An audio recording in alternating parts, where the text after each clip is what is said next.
And in New York, it's played big. It's got a lot of publicity and all that, and I've had a lot of fun with it. And maybe he'll make some nice cash from it. The Giant among us will be coaching against perhaps his best friend in the business, Brian Billick. Boomer and I will chat with the Birdman next. But first, let's pause 10 seconds for station identification. This is CBS Radio Sports coverage of Super Bowl 35 on Westwood One. Let's go! This is Steve Kerr. Follow the Spurs this season right here. 1300, let's go! Welcome back, everybody. I'm Tommy Ty. Getting here with the program puts you on a different level among your brethren. Winning places you in an esteemed group that includes such legends as Lombardi, Noel, Shula, Landry. Brian Billick can put himself in the same breath if his defense comes up big again. The challenge, he explained to Boomer and me, comes with the unpredictability New York's offense possesses. Just the fact that they are balanced. Teams that have made a mistake against our defense have come in and become one-dimensional. If you arbitrarily give up on the run and just figure, what the heck, we're not going to be able to, and just try to throw the ball, there's not a lot of future in that. And so the teams that have fared the best are those that have tried to maintain a certain amount of balance, and I know Jim's committed to that balance. You know, going into this game, Brian, many people, especially in New York, have been talking about your last game against the Jets, the games you played against the Jaguars, where they've spread you out and kind of caught you off balance. And then all of a sudden, talking to Jim Fossil, he said, well, it seems like they might have been a little bit off balance in those situations, but they've rectified those things. Could you see Jim coming out and doing a no-huddle, a 2-minute thing, spreading you guys out early in the game? Well, I think it's important to note we won both those games, and I know Jim very well. Any team that wants to come out and throw the ball 70 times against us, have at it. We'd invite you to do so, because I don't know, to become one-dimensional that way, I don't know that that's the way to get it done. I don't know that that's their personality. Jim's getting the same advice I am, because we take counsel from many of the same people. You've got to do what you did to get here. And if you try to change your personality dramatically in one way or the other, that usually catches up with you. If they choose to come out and want to air it out all day long, then that's fine. We're certainly prepared for it. This defense, if it senses that it's forced you into one thing or the other, it kind of feeds off that. There's one individual everybody knows, the NFL Defensive Player of the Year, Ray Lewis. Why has he become the player that he's become this year? Well, I think a lot of people have to remember how young Ray is. With all the Pro Bowls he's had, a lot of people, I think, view him a little like Jonathan Ogden, like he's a vested old-time veteran that has seen it all. Both of them are relatively young players, and so there's still a learning curve.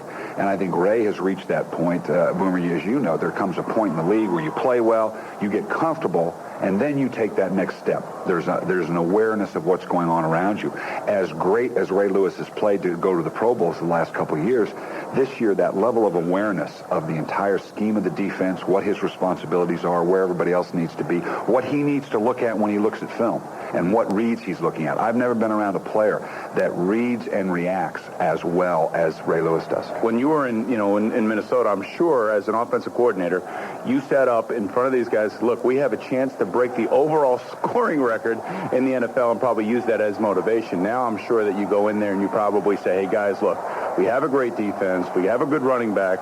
All we have to do is manufacture those yards and eat up those clock, when we need to have that done. And that's exactly what they're doing for you. It also goes back to the idea that what does it take for us to win? Any offensive group sure would like to have the big numbers. And it's kind of funny. I get a kick out of it, because when I've been with some offenses in Minnesota that have generated incredible numbers, the thing anybody wants to talk about is, yeah, but are you going to win? Mm-hmm. Are you winning? Mm-hmm. And even in the 98 year, a 15-1 year, a year where we broke the all-time scoring record, the thing that hangs over it, that people, when they want to get to me a little bit, and God forbid somebody wants to do that. Right. But it's all great. You generated all these numbers, but did you win? Did you go to the Super Bowl? And that's a legitimate observation. I find it interesting now that in dealing with people, it's, yeah, we're going to the Super Bowl, but your numbers aren't what you'd like for them to be. I'm very comfortable with this team's about. If nothing else, you have to adapt to the talent that you have. How much do you think special teams will play a part in today's game? I think it's going to be huge. I think when you look at an offense and a defense that balance each other the way they do, yards are going to be tough to come by. They're an outstanding defense as well. Special teams, and that's a cliche to say, obviously, but I think special teams, and it doesn't even have to be a huge play in special teams. It doesn't have to be a kickoff return for a touchdown or block, punt, anything of that nature, but the field position game, something that has played into the equation for us. We play great defense. We chew up the clock offensively. When we need to, we take the ball off the shadow of our goal line, Well, we may only move 20 or 30 or 40 yards, maybe don't get into scoring position, but Kyle Richardson leads the league in getting punts inside the 20.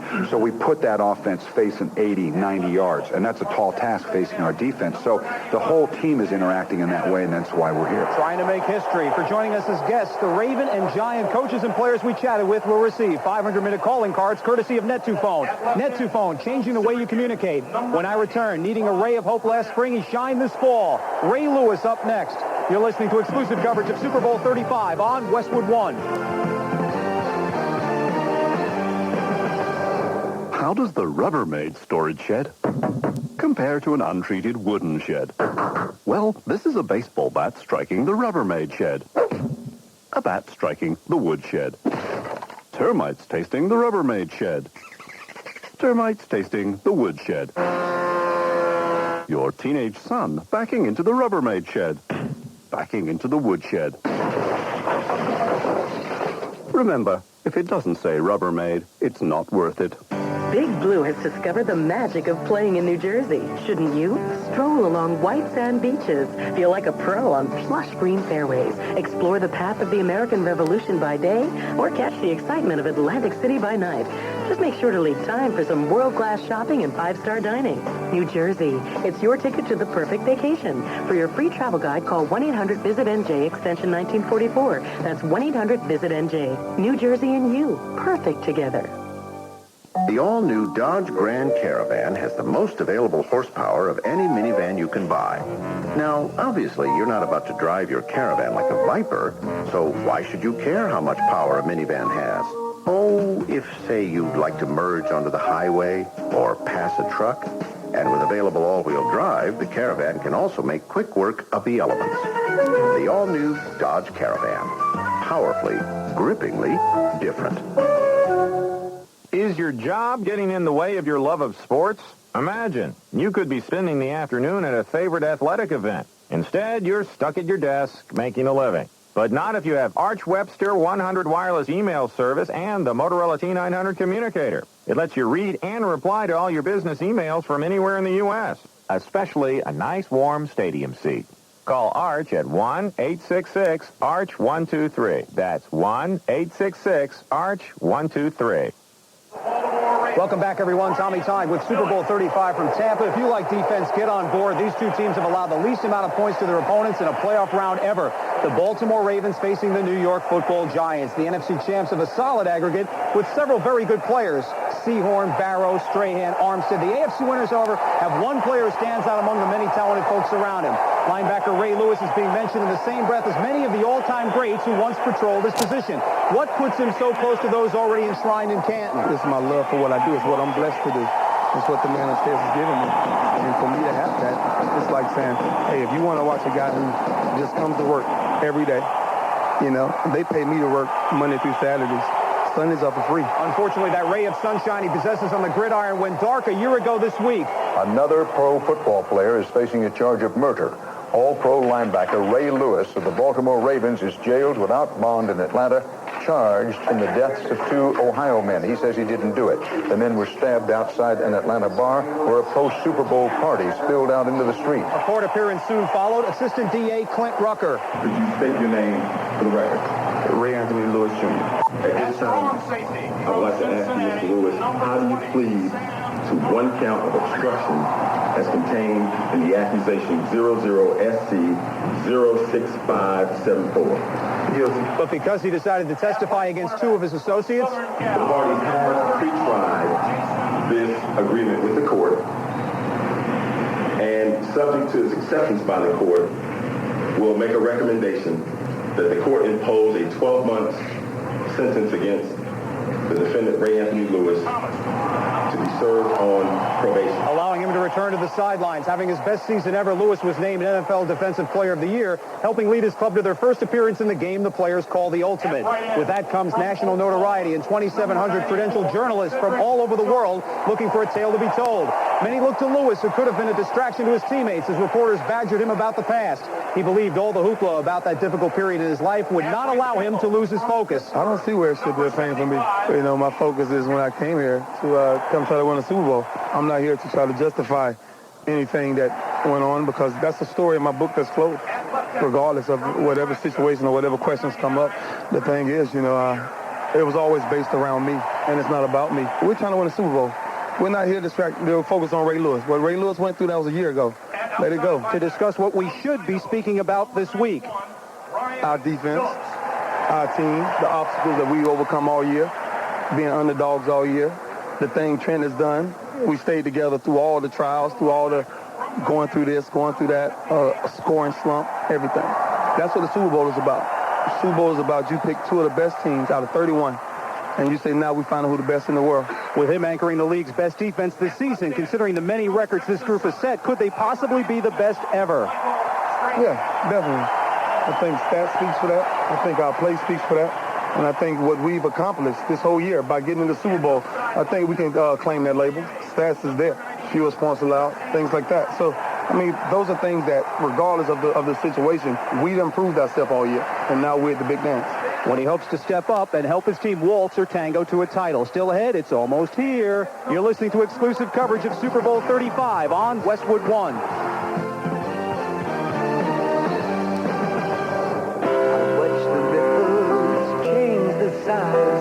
But never leave the stream. In today's net economy, companies are struggling to change.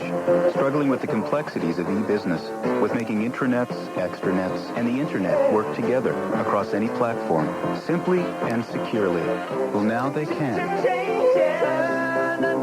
With Net Services software from Novell, they can all work together as one net. Novell, the power to change. Children will always take risks, and parents will always worry about them. But thankfully, because of plastic safety helmets and protective gear, we can all breathe a little easier. On the ice rink or in the playing field, plastic is tough enough to absorb the shock and flexible enough to get up and try again. We can't protect our children forever, but we'll always try. How has plastic touched your life? The American Plastics Council. Plastics make it possible. How does America get back to business? Taking care of business. At Office Depot, you'll find everything your business needs to start the new year. From files to folders, boxes to binders, cabinets to copy paper.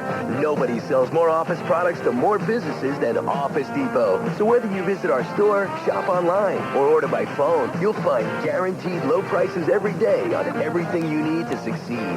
Office Depot, official sponsor of the 2002 U.S. Olympic team. When you watch the game from a Toshiba HD TV, you feel as if you're actually part of your favorite team. With the Power Focus optic technology, you'll have a picture equivalent to a view from the sidelines. And with the new IDSC2 scan conversion system, you'll be able to make better calls than the referees. Football becomes so alive on Toshiba HD TV. You may feel a little wet after they dump that cooler full of water on the head coach. Toshiba HD TV. Your team will love you for it. Toshiba, it's that kind of love. Welcome back, everybody. Tommy Tighe at Super Bowl 35. The New York Giants, the NFC champions, going up against the AFC champion, Baltimore Ravens. Super Bowl Sunday. An interesting factoid for this one. The Ravens 9-0 when they lose the coin toss, while the Giants 9-1 when they win the toss. So something has to give right here. A couple other factoids before soup's on. Cost of a ticket to Super Bowl I, $6. Cost of a ticket to today's game, $350. An estimated 30 million people around the world are listening to us right at this moment. A couple other records to look forward to. 12 million potato chips, 4 million pretzels will also be consumed, along with a record 22 million avocados. Pizza sales skyrocket, believe it or not, to 43% better sales today than on any given Sunday in the year. And right now is probably the best time to go to a movie, if anybody's on their way to the movie right now. Who's going to be there? Well, that's anybody's guess. Now, for the first time in 10 years, Tampa, Florida hosts the Super Bowl. The official beginning to the contest starts with nationally known recording artist Ray Charles singing America the Beautiful. Let's join my good friend Greg Gumbel of CBS Sports with the formal introduction.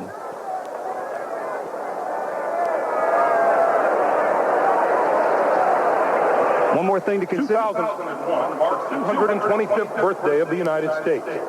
And with us to celebrate by singing America the Beautiful, 15-time Grammy Award winner, the legendary Ray Charles.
B-2 flyover hitting the stadium, Raymond James. A beautiful sight. Coming after America the Beautiful by Ray Charles. Speaking of spacious skies, we have an outstanding day to play football. Now let's go back and rejoin Greg Gumbel as we get set to go to the national anthem. Here at Campbell's MacDill Air Force Base. We are proud to have with us today veterans of that conflict, representing the thousands who gave so much for our country. They are led by a true American hero, Desert Storm Commander-in-Chief, retired Army General Norman Schwarzkopf. And now, to honor all those brave American men and women, please join in the singing of our national anthem, which will be followed by a flyover by the United States Air Force's Thunderbirds. The anthem, produced by Ricky Minor, will be signed for the hearing impaired by Tampa's Tom Cooney. Ladies and gentlemen, the world's most successful pop group, Florida's own, the Backstreet Boys.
Than life, the Backstreet Boys, followed by the Air Force Thunderbirds. We're about 5 minutes to kickoff.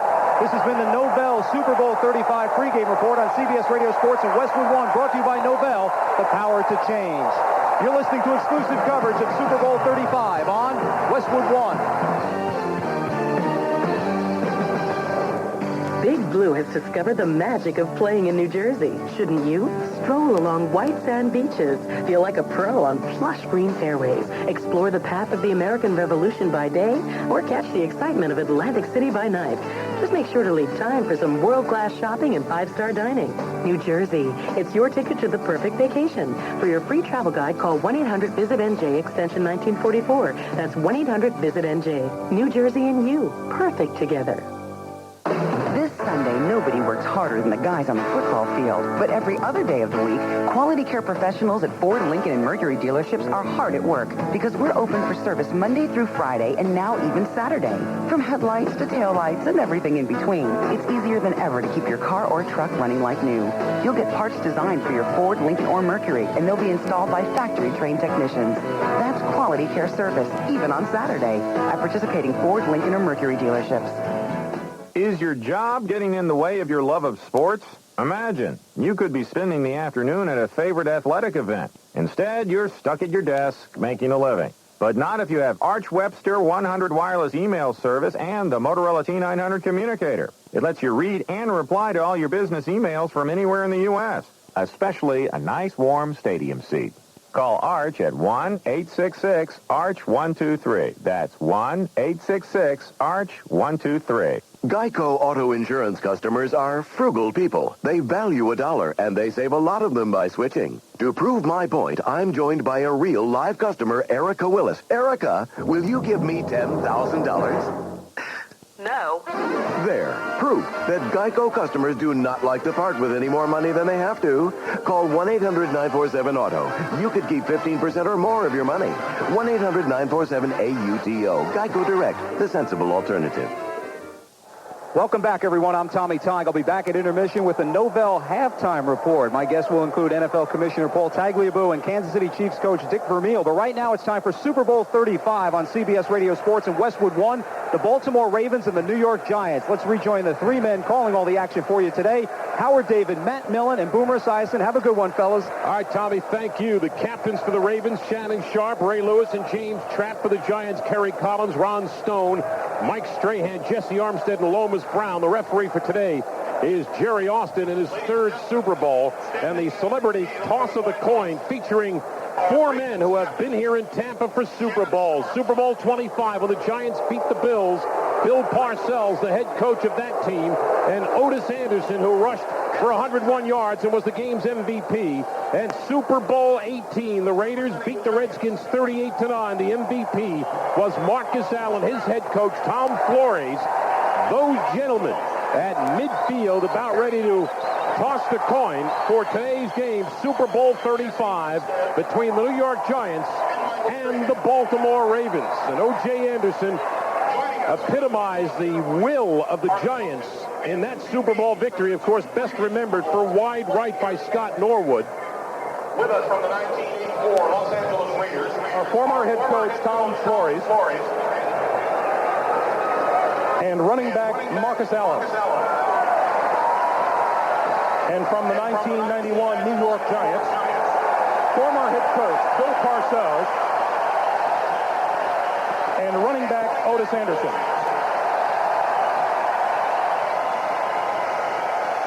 You get the idea as we listen in to Greg Gumbel, our colleague handling the introductions. You get the idea there's probably about 60% plus Giant fans versus about 40% Ravens fans. Let's go down to the toss of the coin. Jerry Austin. 35. It is represented by the Lombardi Trophy and the two helmets. Baltimore is the visiting team.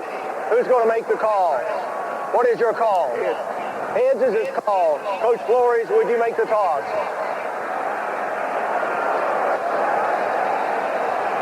It is a tail. You have won the toss. That's correct. Step over here, please. So the Giants have won the toss of the coin, fellas. If you're the Giants, you get an opportunity to strike first. And you also have an opportunity, if you're a Baltimore Raven, to get your strength of your team on the field right away and set the tone. Remember, this goes back to what we said right from the beginning. Let's see how Jim Fossil decides to play this game. This is the strategy that will decide the outcome of this Super Bowl, to see whether or not he'll let Kerry Collins spread his offense out and start throwing the football and gain some momentum and confidence as the game goes on. Bad news for the Giants. When the Ravens lose the toss of the coin, they are 9-0. And according to Tommy, conversely, when the Giants win, they're 9-1. Something's got to give. That's right. How about let's go downstairs to James Lofton. James? Guys, I'm down here with Marcus Allen. Marcus, do you even remember who won the coin toss when you played in the Super Bowl? First time I really started wanting to play again because it was pretty exciting out there. I felt the energy, James. Now, are you ever surprised that your record for that long Super Bowl run has held up this long?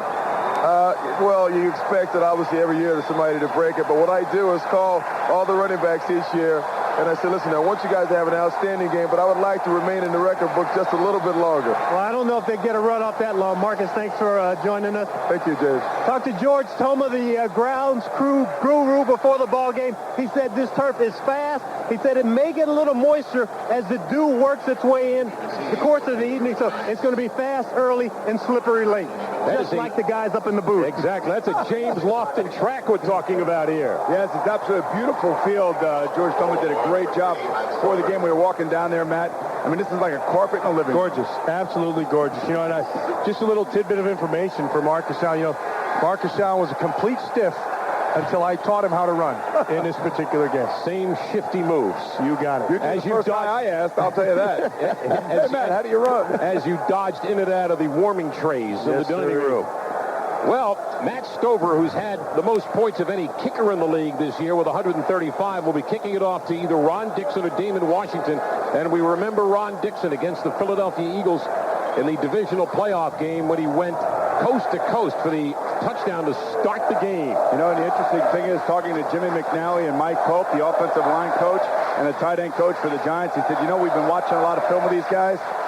A whole bunch of teams have started inside the 20-yard line. It makes it awful difficult for any offense to march 80 yards consistently, especially when you're playing against the best defense in the NFL. Well, that just goes to what we talked about earlier, Boom, just in terms of field position, but the returners, the respective returners for both these teams are going to be big, not only in the kickoff and in return game, but also the punt return game.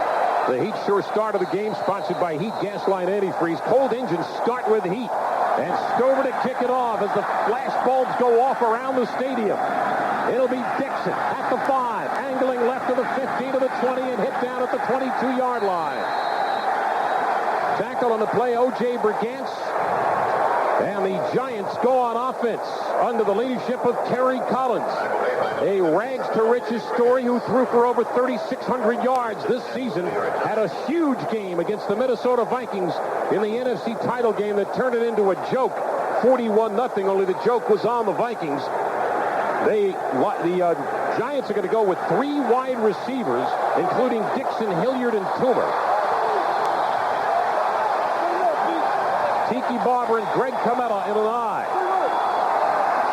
Dixon goes in motion. We might have a loose ball and a flag also at the same time as Jamie Sharper came up with a loose ball, but I think the play has been blown dead before it started. You're going to have encroachment on the defense, I think, unless one of those offensive linemen move to bring those guys across the line. Looks like Hamilton jumped inside, but we'll see if they were drawn off. I think it's got to be on the defense here, Matt. I'm sorry, not Hamilton, but either Goose or Sam Adams.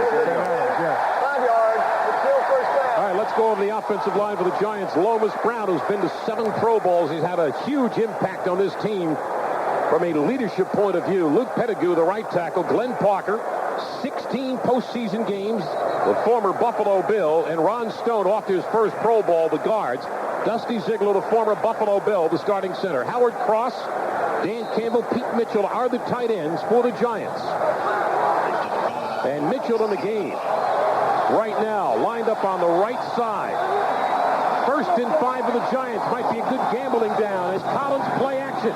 Throws it over the middle. It is tipped and nearly picked off. They were looking for Mitchell at the 35-yard line. Now, the one thing that I've already seen from the Giants, they're getting in and out of the huddle rather quickly, Matt. Now, the Giants play an offense where there's a lot of shifting and motioning, and the reason that you do that is to try to confuse the defense.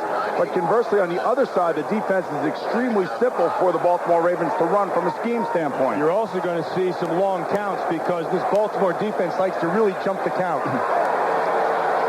Ravens front 4 of Burnett, Adams, Saragusa, McCrary, the linebackers, Bulware, Lewis, and Sharper, the corners, Starks and McAllister, Harris, or rather Herring and Woodson, the safeties. They go inside the Barber, and he's tripped up at the line of scrimmage by Jamie Sharper, the right side linebacker who had good penetration. All right, you're looking at about a 3rd and 4 now. This is manageable for the Giant offense. These are plays and situations where you run your base offense, and Kerry was very good against the Vikings in this exact situation. Interesting that on the first down, they went to the tight end, which I would expect would be good for them today, and try to work on the underneath stuff, because I don't really like their match outside, although you're going to have Starks right now on Amani Toomer with he has safety help over the top. Juravicius in the game, a speedster. Collins out of a shotgun. 3rd down, about 5. Collins back, throws deep down the left side. There's contact, and the ball is nearly picked off by Kim Herring, who had a shot at making the game's first turnover on the pass downfield to Joe Juravicius. But you also had Sharper right in the face. And this is what we talked about right at the beginning, Boom. The quarterback that handles the pressure the best will be the one who has the best chance to win. Sharper came on a blitz to the inside. They matched up man to the outside, and Collins just threw it. He was lucky he didn't have himself a pick.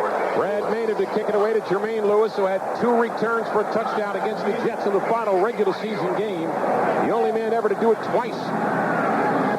And the punt by Maynard is a short but high kick. Fair catch called for by Lewis, who gathers it in at the 37-yard line of the Baltimore Ravens. Only a 37-yard punt. And field position after the first series, field position goes to the Baltimore Ravens. Matt, you talked about ironclad will. That's exactly what Kerry Collins is going to have because he's almost had 2 balls picked off already.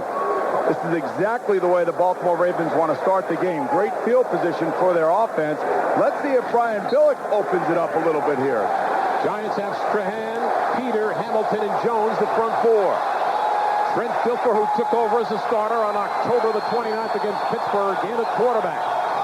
Lewis and Holmes are running back. Dilfer back out to the left. The catch is made by Priest Holmes for a pickup to the 41-yard line of the Baltimore Ravens. Their offensive line, Pro Bowler Jonathan Ogden, the left tackle, Harry Swain, the former Bronco and Charger, at right tackle, Mulitalo and Flynn, the guards, Jeff Mitchell at center for Baltimore. Their tight ends, of course, are Pro Bowl caliber Shannon Sharp and Ben Coates.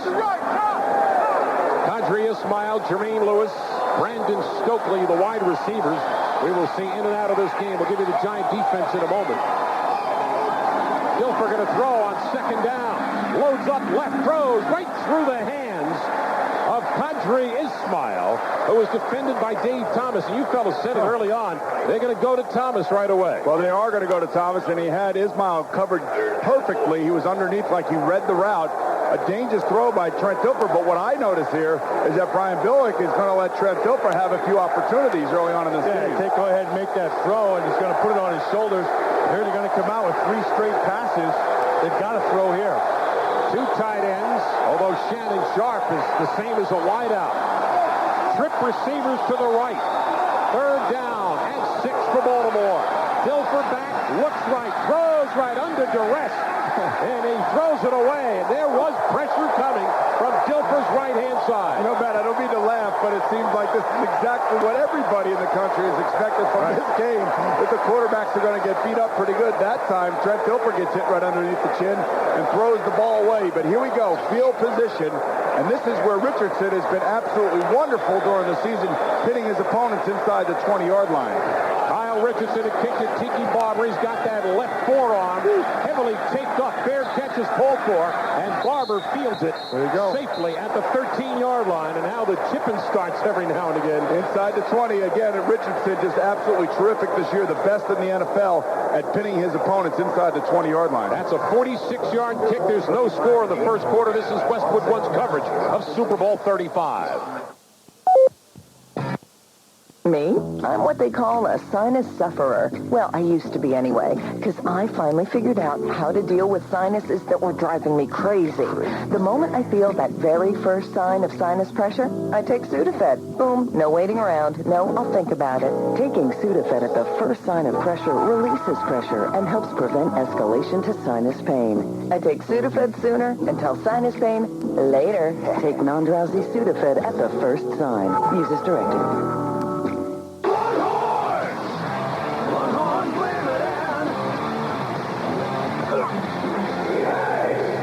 Limited, the ultimate store for Longhorn fans. Burnt Orange isn't just for t-shirts. Longhorns Limited has style. Hawaiian shirts, ladies wear, youth and infant apparel, and the biggest selection of UT caps on the planet. Longhorns Limited opens 7 days a week at the stadium or shop online at longhornslimited.com. The biggest and best selection of Burnt Orange gear, Longhorns Limited. Longhorns Limited! To Raymond James Stadium with Matt Millen, Boomer Esiason, John Dockery, and James Lofton. I'm Howard David. You're listening to Super Bowl 35 on on CBS Radio Sports and Westwood One. Later in the game, we'll tell you about today's Rolaids moment, brought to you by Extra Strength. Rolaids antacids with even more acid-neutralizing power to wipe out heartburn fast.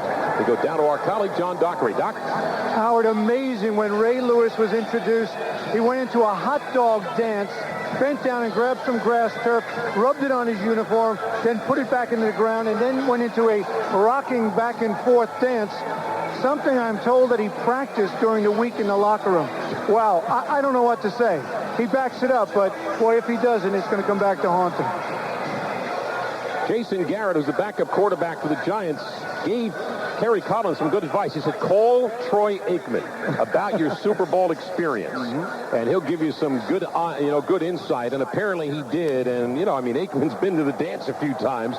I'm sure he can give him the right information. Well, the thing here, Howard, is that, again, it's going to come down to these quarterbacks that are dealing with the pressure, and both of these defenses can do that to you. It's going to be interesting to see how these offenses try to adjust as this game goes on. Collins will start at his own 13-yard line. Sends Mitchell, the tight end, in motion. Collins, quick drop, post once, gets hit and sacked. Back at the 7-yard line, he is hit by Rob Burnett, who had 10.5 sacks during the regular season, and the game's first sack registered by the Ravens. They're in an over front, so that means Burnett is going to be on Pettigrew. Pettigrew, we said earlier, is going to have some problems. Now, that was going to be a quick pass. You have to credit the coverage on the outside. He's looking towards Amani Toomer, but Starks was right on top of him. Took the quick away. They were going to try a double move. Burnett was able to make the hit.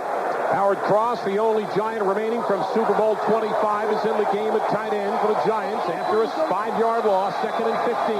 The pitch to Barber, sweeping right, tries to turn the corner and is put on his back at the 9-yard line. Terrific play, James Trapp. You can see right here the defense of the Baltimore Ravens are living up to the billing thus far, flying to the football. The Giants realize it's going to be very difficult to run inside, so they try to get Tiki outside. But, Matt, the thing that is most impressive when you watch this defense is the pursuit and how many guys are around the football. And how well they come off blocks. That was outstanding by Trapp to fight off the block, hold the outside leverage to force it in, and, of course, they make the tackle on top of it, 3rd and long. This is where Kerry Collins has got to be careful inside his own 10-yard line. Don't force it here. 3rd and 14. Hilliard in motion. Collins back to the goal line. Steps up. Now tries to take off and run with it and slides down at the 15-yard line. But he got about half of what he needed. He still needed about 8 more, and they'll have to kick it away. And this is what I'm talking about. Just be careful. Don't force the football. It's going to be a game of field position. This is where Brad Maynard has got to be careful. Kick it outside the numbers. Do not give Jermaine Lewis the entire field to run with. Agreed. Now you have to directional kick on the punt game. More important, it looks to me right there that Kerry Collins is starting to speed himself up a little bit. He's got to calm himself back down. Maynard, an excellent punter, but he's starting in dangerous territory. Lewis stands at the 44, and he kicks it away. It is a short, wobbly kick, and it bounces out of bounds at the 48-yard line of Baltimore. So the Ravens now with an outstanding opportunity. They'll start the drive at their own 49-yard line after a 38-yard punt. There's no score first quarter. This is Westwood One's coverage of Super Bowl 35. Hi, Craig Way, and right now our friends at Leaf Johnson Ford have a huge selection of over 580 F-Series trucks on sale. Right now, after $1,000 cash back, 2001 automatic Ford F-150 4-door XLT Super Cabs with air conditioning are sale tagged for only $20,799.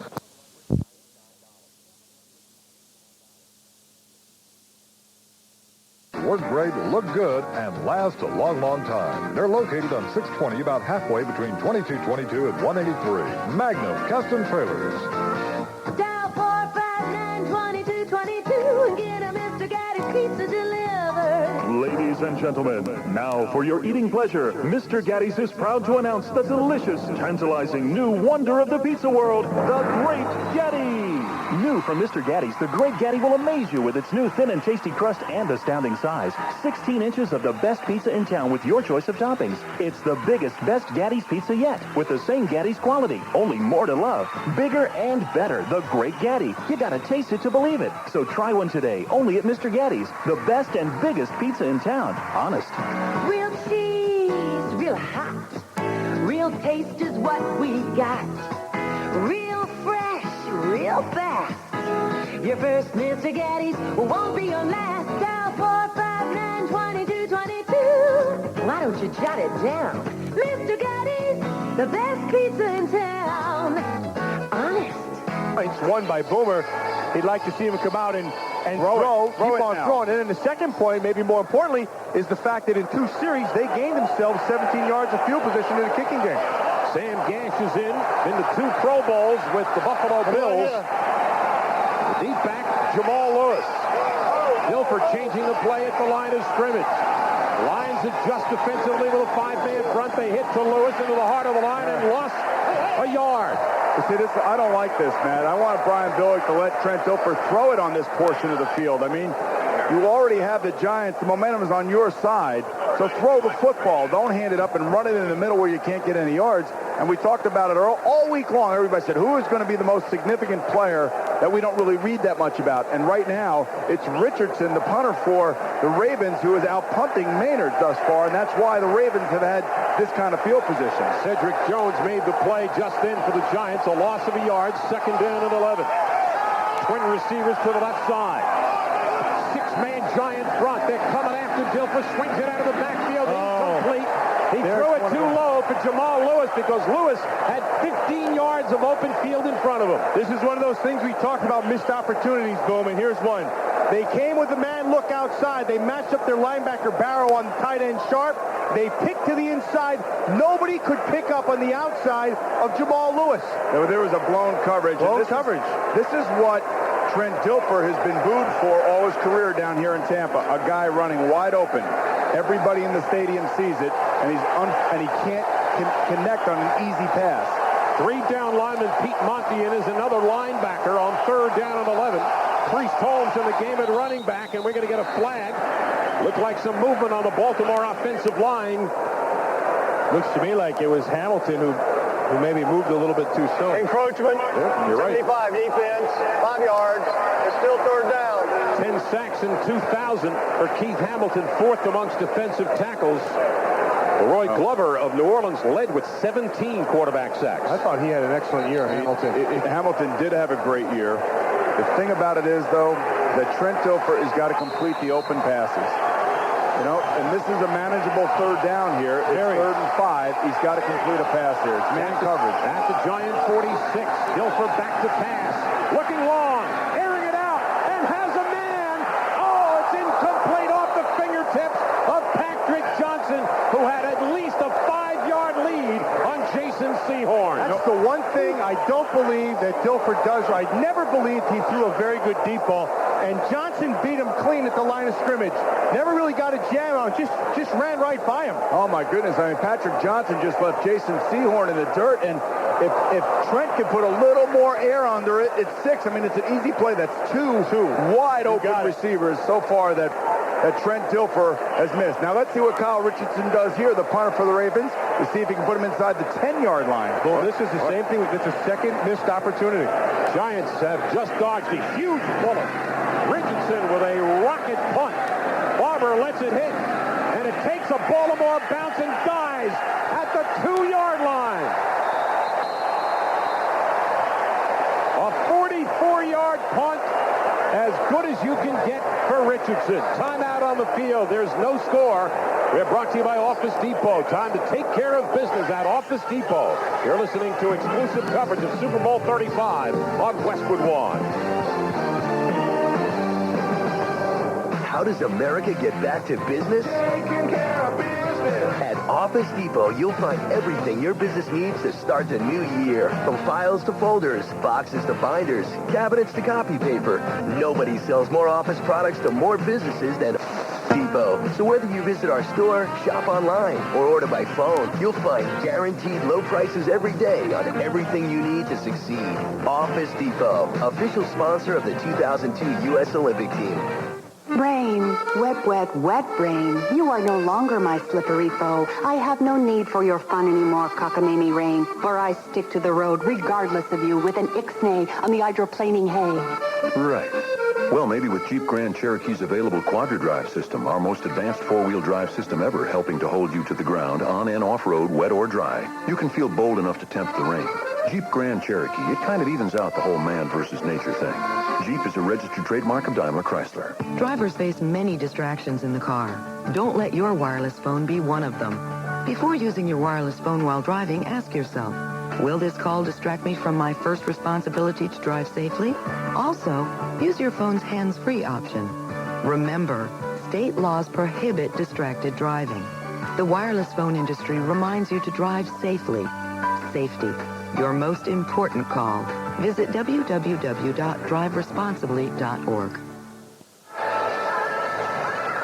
I'd like to thank you for joining us for today's broadcast of Super Bowl 35 on CBS Radio Sports in Westwood One, and a special hello to all of you around the world tuning us in on Armed Forces Radio. Howard, David, Matt Millen, Boomer Esiason, John Dockery, and James Lofton.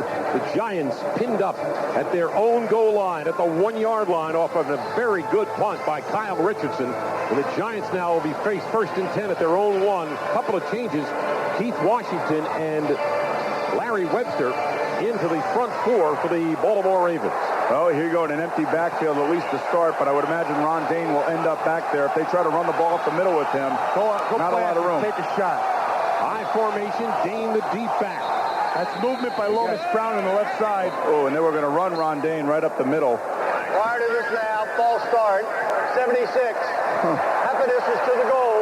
It's still first down. Now we've had 3 of these sorts of penalties so far in this game early on. Is a little early jitters. Yeah, it is jitters, but when you're down here on this part of the field and you're a quarterback, you should be able to go on long counts down here because the penalties don't matter. Are we going to move an inch? It doesn't really matter. So if you're Kerry Collins, you could really try to hard count him down here, Matt, and try to get him offside. Great. The other thing you said before was Kerry Collins just got to calm down, slow down a little bit, get himself back into a rhythm if he can.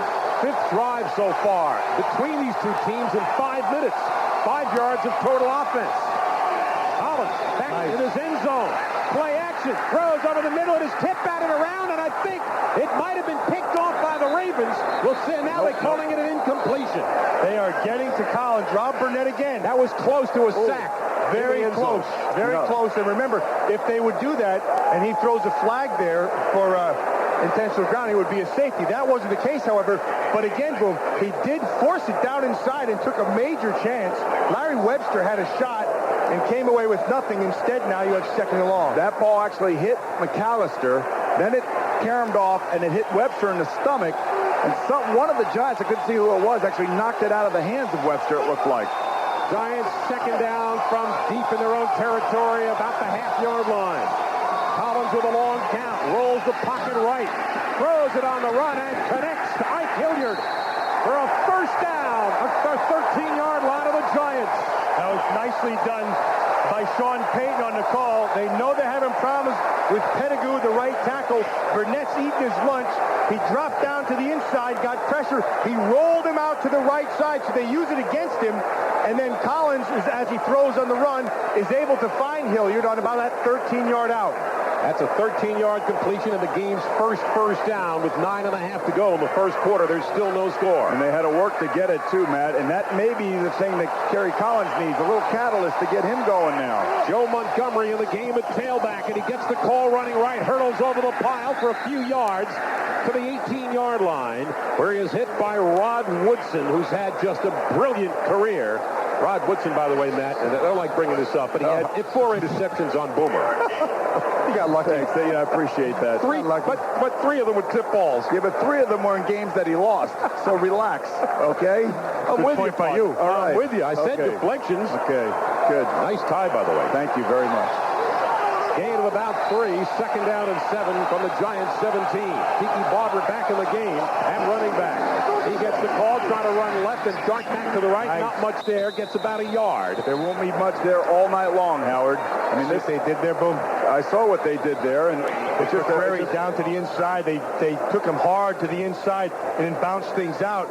They were going to try to run that little bit of counter, but with McCrary getting pressure inside, it stuffed it. Everybody talks about the interior linemen, Adams and Saragusa, on this defense, but it's the outside guys. Burnett and McCrary are just as difficult to block, and Pettigrew is finding out just how good Rob Burnett is. A dime defense now for the Baltimore Ravens. Third down at about 5 from their own 19-yard line for the Giants. Kerry Collins out of his shotgun, sends Hilliard in motion. He takes the snap, looks to the right, throws to the right, and batted away in a terrific play by Ray Lewis. Jaravicius, who was trying to run a crossing route underneath.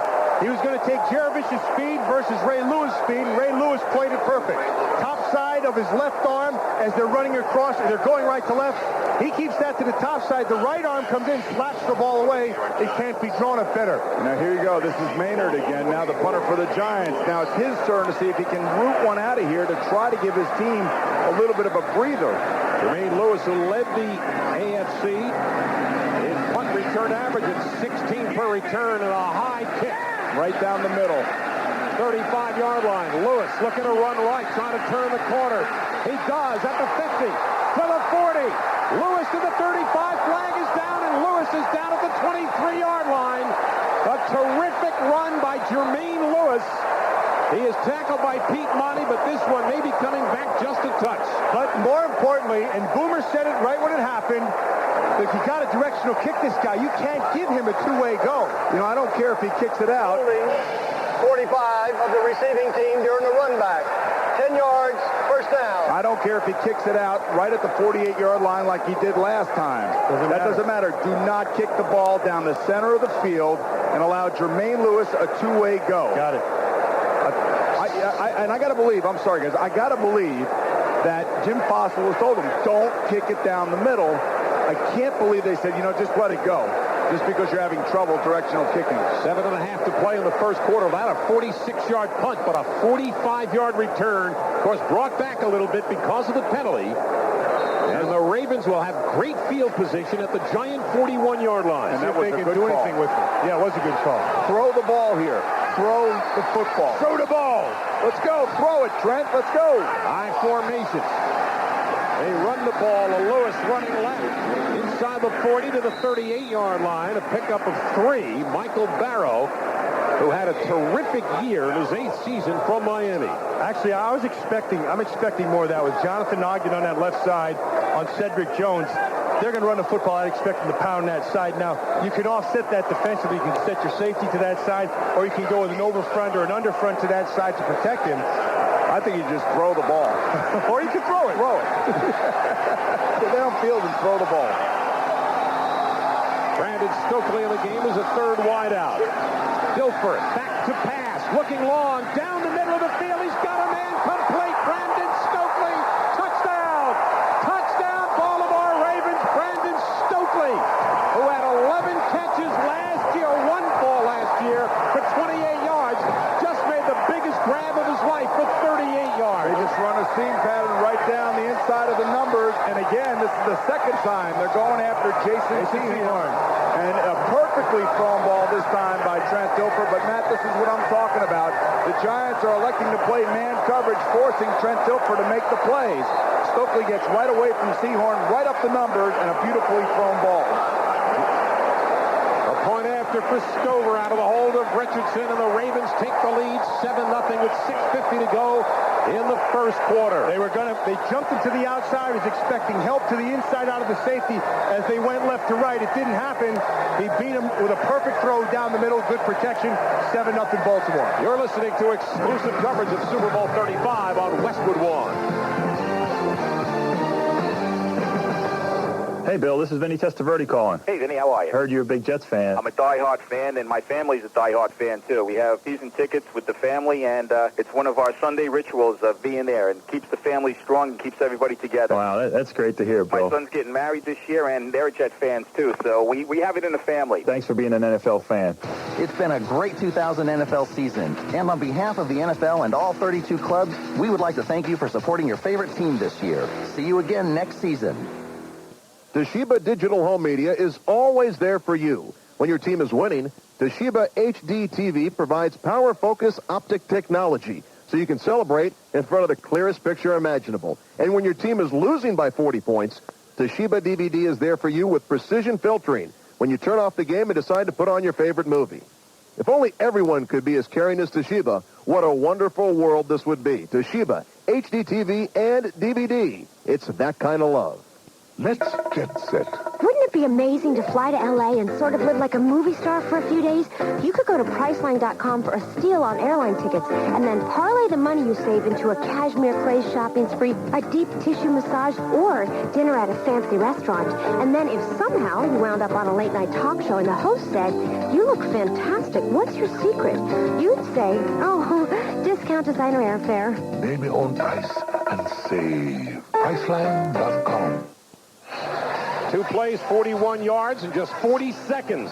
Guilford to Stokely for the game's first score. Let's go down to James Lofton. James? Well, you're not really going down to me because you can wander around the stadium. You can walk into luxury boxes if you have the right pass.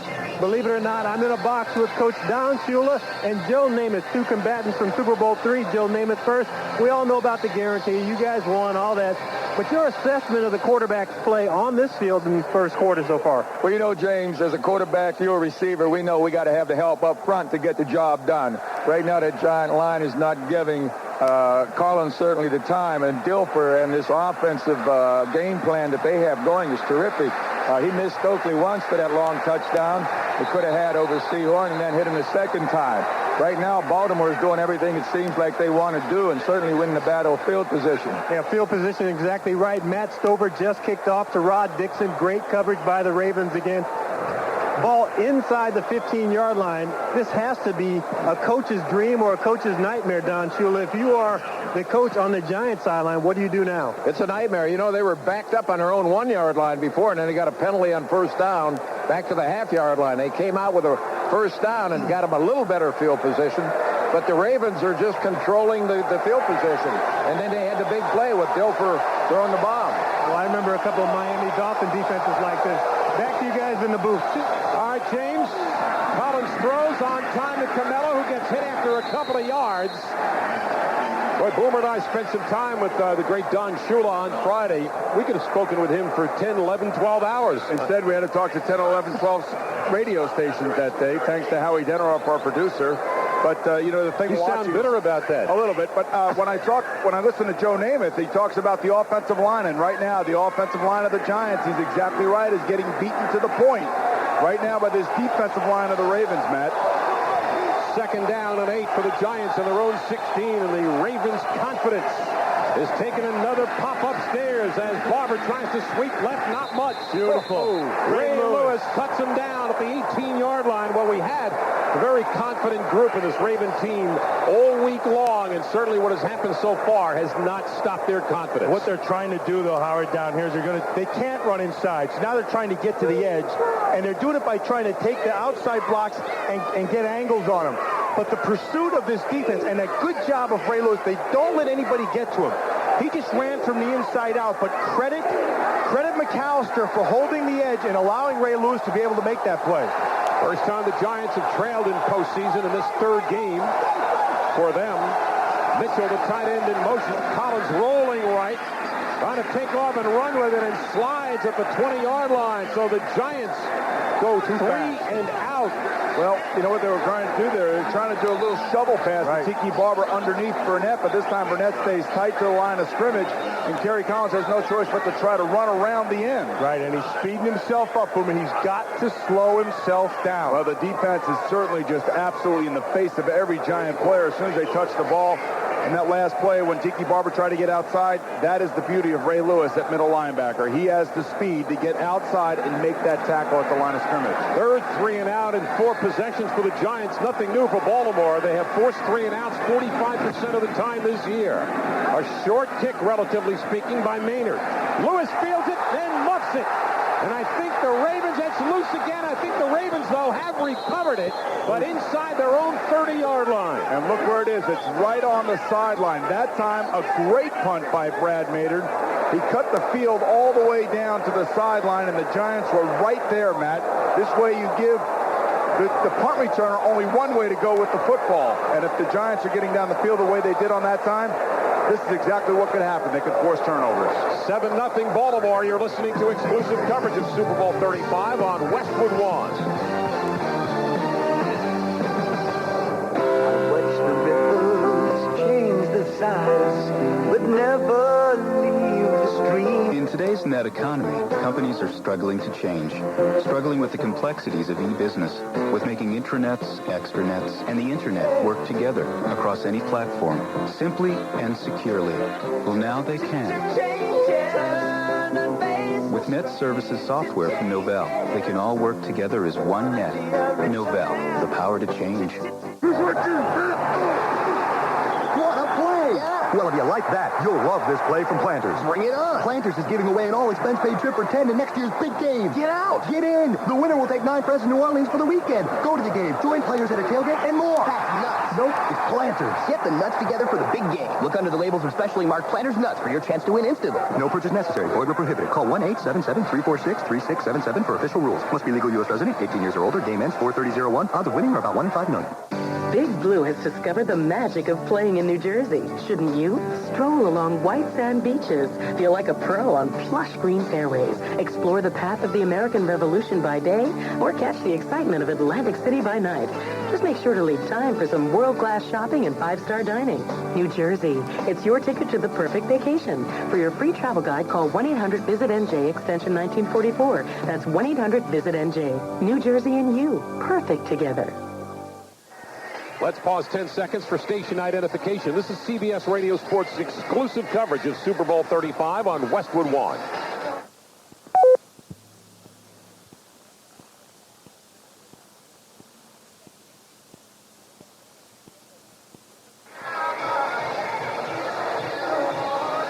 David, Matt Millen, Boomer Esiason, John Dockery, and James Lofton. The Ravens with their worst starting field position at their own 28-yard line. 48-yard punt by Maynard before the muff by Jermaine Lewis. The Ravens start out at their own 28-yard line, 1st and 10 with a 7-0 lead. And we're going to get a false start against Baltimore. Now, to me, I never quite figured that out. How could you get a false start on the first play of the drive? False start, 64 offense, 5 yards. It's still first down. Well, that's a good question, Howard. I often wondered that myself many times. Usually the quarterback goes in there and says, okay, guys, it's on 1, just to get things rolling. But in this kind of game, the one thing we do know is that these guys are so jacked up that there's going to be penalties, and especially penalties like this, especially early in the game. Man. Yeah, but it should be over by now. At the 4-minute mark, your gut should be settled down. Ravens have had 3 penalties for 20 yards. They go out of the eye, and they try to hand it off on a straight dive to Jamal Lewis. He doesn't get much, maybe a yard. Michael Barrow meets him head on. Boy, that's a nice job of Jesse Armstead and Michael Barrow. They try a simple isolation as they're going left to right. They tried to hit it just right inside. Barrow and Armstead hit it beautifully. Right inside. Love that. Just loving those guys lead with their head, don't you? Oh, yeah, you got to. That's what this game's all about. Giants have allowed just 2 runs longer than 20 yards all year long. Jamal Lewis in the postseason is only averaging 3 yards per carry. You got a mismatch out here with Sam Garnes on the slot receiver. Dilfer on the handoff, straight ahead. Lewis, not much, maybe another yard. Michael Strahan is there to meet him. You know, I would have thought that Brian Billick saw Trent Dilfer throwing that ball for the touchdown to Stokely over Sehorn, that he would give him an opportunity to come out here and now throw during this series. Now, it's 3rd and 11. This is not what you want to be against a defense like the Giants. And, you know, conservative is one thing. I guess maybe he feels like he has enough points on the board, Matt. He might. And, you know, he does have time on his side. You only have 3.5 more quarters. Hey, he's still pitching the shutout. Cornelius Griffin, the rookie defensive end from Alabama, is in the game for the Giants. Dilfer back to throw on 3rd and 11. A lot of time. Throws it out to the left. Low ball, incomplete. Looking for Stokely. And the Ravens go 3 and out. Well, that's the Trent Dilfer that everybody's been booing for the last few years. But he had Shannon Sharp wide open about 8 yards underneath Stokely. He just throws it to Shannon Sharp. You are funny. What are you talking about? Because I've seen the same thing. The guy is wide open. And you're thinking to yourself, you know what? God, just calm down. See the guy throw the ball. It looks easy from up here. I know that. And he had a lot of time. He did have a lot of time. Very good block. How about Ike Hilliard now going to return the punt? Richardson, who's punted extremely well thus far in this first quarter. Good snap from center. And Richardson lays the wood to the leather and drives it deep upfield. Hilliard at the 20. Nice move on the first tackler. He's to the 35 and finally forced out of bounds at the 39-yard line of the Giants. Boy, that was a heck of a move by Ike Hilliard. A 16-yard return of a 53-yard kick. And finally, some breathing room for the Giant offense. First time in Super Bowl history, you, the fans, can cast a deciding vote for tonight's MVP. Log on to SuperBowl.com and vote. Powered by CBSSportsline.com. SuperBowl.com is the official site of Super Bowl 35. Ron Dane comes in for the Giants and two tight ends, Dan Campbell and Howard Cross, as the Giants start the drive at their own 39, moving from right to left on your radio. 7-0 Baltimore, first quarter. Cross in motion. Collins, play action, looking middle, throwing deep down the middle of the ballpark, and incomplete. He had Hilliard. He had him on a post and just let him too long. He let it go, and just as he was letting it go, he got hit right around the legs. But I'll tell you, when he let it go, I thought it was going to be a touchdown, Matt. For some reason, Ike Hilliard didn't lay out for this ball, and I don't know why. He makes an outside move and then comes back inside, and it's running straight down the middle of the field. Ran right by Kim Herring, who was playing center field. He got to the inside of Starks. Herring got up too tight, but McCrary hit him, like you said, on the feet as he was getting ready to throw. Like the call, though, on first down. Herring has not played in the postseason. He's missed a couple of games with a sore ankle. Collins pumping left, throws right, the screen to Barber, tries to cut back and falls down. Oh, great play, though, by Ray Lewis. Fought off two blockers in the open field, and yes, he did slip, but Lewis was right there on top of it to set up this third down. So it'll be 2 minutes and 10 seconds remaining in the first quarter. The Ravens with a 7-0 lead on the touchdown pass of Brandon Stokely. I think if Tiki Barber doesn't slip down, maybe he's able to get away, because you're right, Ray Lewis did fight off two offensive linemen right in his face. And it was a nice play splitting those guys, but I think because Tiki slipped, he was able to make the play. Oh, yeah. Well, the Ravens looking to put pressure on Kerry Collins out of a shotgun. Blitz is on. Collins steps up, airs it out deep down the right, and overthrows his receiver, Omani Toomer, by a mile. It was a zone blitz, boom. It was a zone blitz. This time Ray Lewis gets back there to Kerry Collins and hits him as he throws the football. But you know what? I think we're seeing what Jim Fossil has decided to do offensively. We're going to throw the ball down the field, and sooner or later we're going to hit one of these. He just has to hope that Brian Billick plays offense like he did the last series. Run, and then try to pass. Put the ball in the hands of his quarterback? On third down. Put it in his hands on first down. It's a little bit different, opportunities for you. Giants have gone 3 and out, 4 out of their 5 drives. Maynard with a very short punt. Fair catch called for by Lewis. They let it hit, and it dies at about the 23-yard line of the Baltimore Ravens. Let's go down to John Dockery. Doc? You know, Howard, you've been talking about the field position. Obviously, the Ravens in a plus field position yardage. It's no different from the 3 games they had, playoff games. Their average start during those 3 playoff games, the 40-yard line. The opponents, the 26-yard line. Now, that 14-yard difference supports Billick's formula for success. Great defense, outstanding special teams, field position, and opportunistic offense. He's missed 3 opportunities so far. Formation behind Dilfer from his own 23. He's going to pass on first down. Steps up to throw. Airs it out. Got a man. The defensive back fell down. And Dilfer threw the ball out of bounds. The pass intended for Patrick Johnson died a miserable death out of bounds. 2 things here. Number 1, I have no idea what Jason Sehorn is thinking about tonight. Well, he's not. 3 times he's been beat, and I mean beat seriously. Johnson runs past him again. It's a little stop and go. Jason slips, tries to get up, tries to trip him, misses it. This guy is running wide open, Matt, and Trent Dilfer throws it out of bounds. And this is why Trent Dilfer has heard the boos through his career. Opportunity number 4. Dilfer 2 for 8 for 42 yards. One of those passes was for 38 and a touchdown.